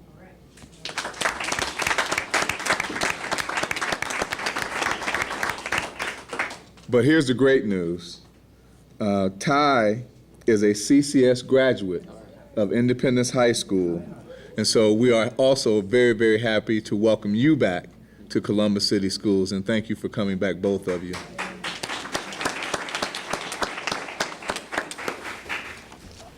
Thank you, sir. Thank you. Yes, sir. Any announcements, brief points of pride? Board Member Reyes? Thank you. I just want to reiterate the earlier comment from Dr. Stanford with the Pride Parade and the pride that we had, that we had our parents, we had supporters, we had our children marching together, supporting each other and making sure that there was just a lot of love between all of us as we hundreds of us got together and, again, supported our children and handed out books to our kids so they could keep up with their summer reading. Some of us also had the privilege to go to the I Know I Can ceremonies and welcome 25 students. Ms. Gilson, I can yield to you if you'd like to help me with the point of pride here. Thank you, President Baker, Board Member Reyes, and all of our board members. Last week, we had an awesome opportunity, the largest class of the I Know I Can Founders Scholarship. 25 of CCS students earned the Founders Scholarship, which is worth $40,000 over 4 years.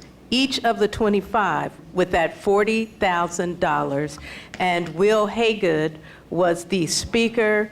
It was an amazing event. It was I Know I Can's 30th year, and I just want to give kudos to our relationship with I Know I Can, our counselors, our principals, and our amazing 25 students. Once again, the largest class ever. Yay.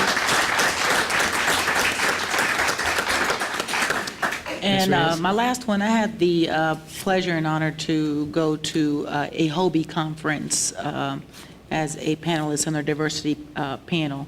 It's a conference, it's an organization that brings together children or students from, high school students from all over the state of Ohio.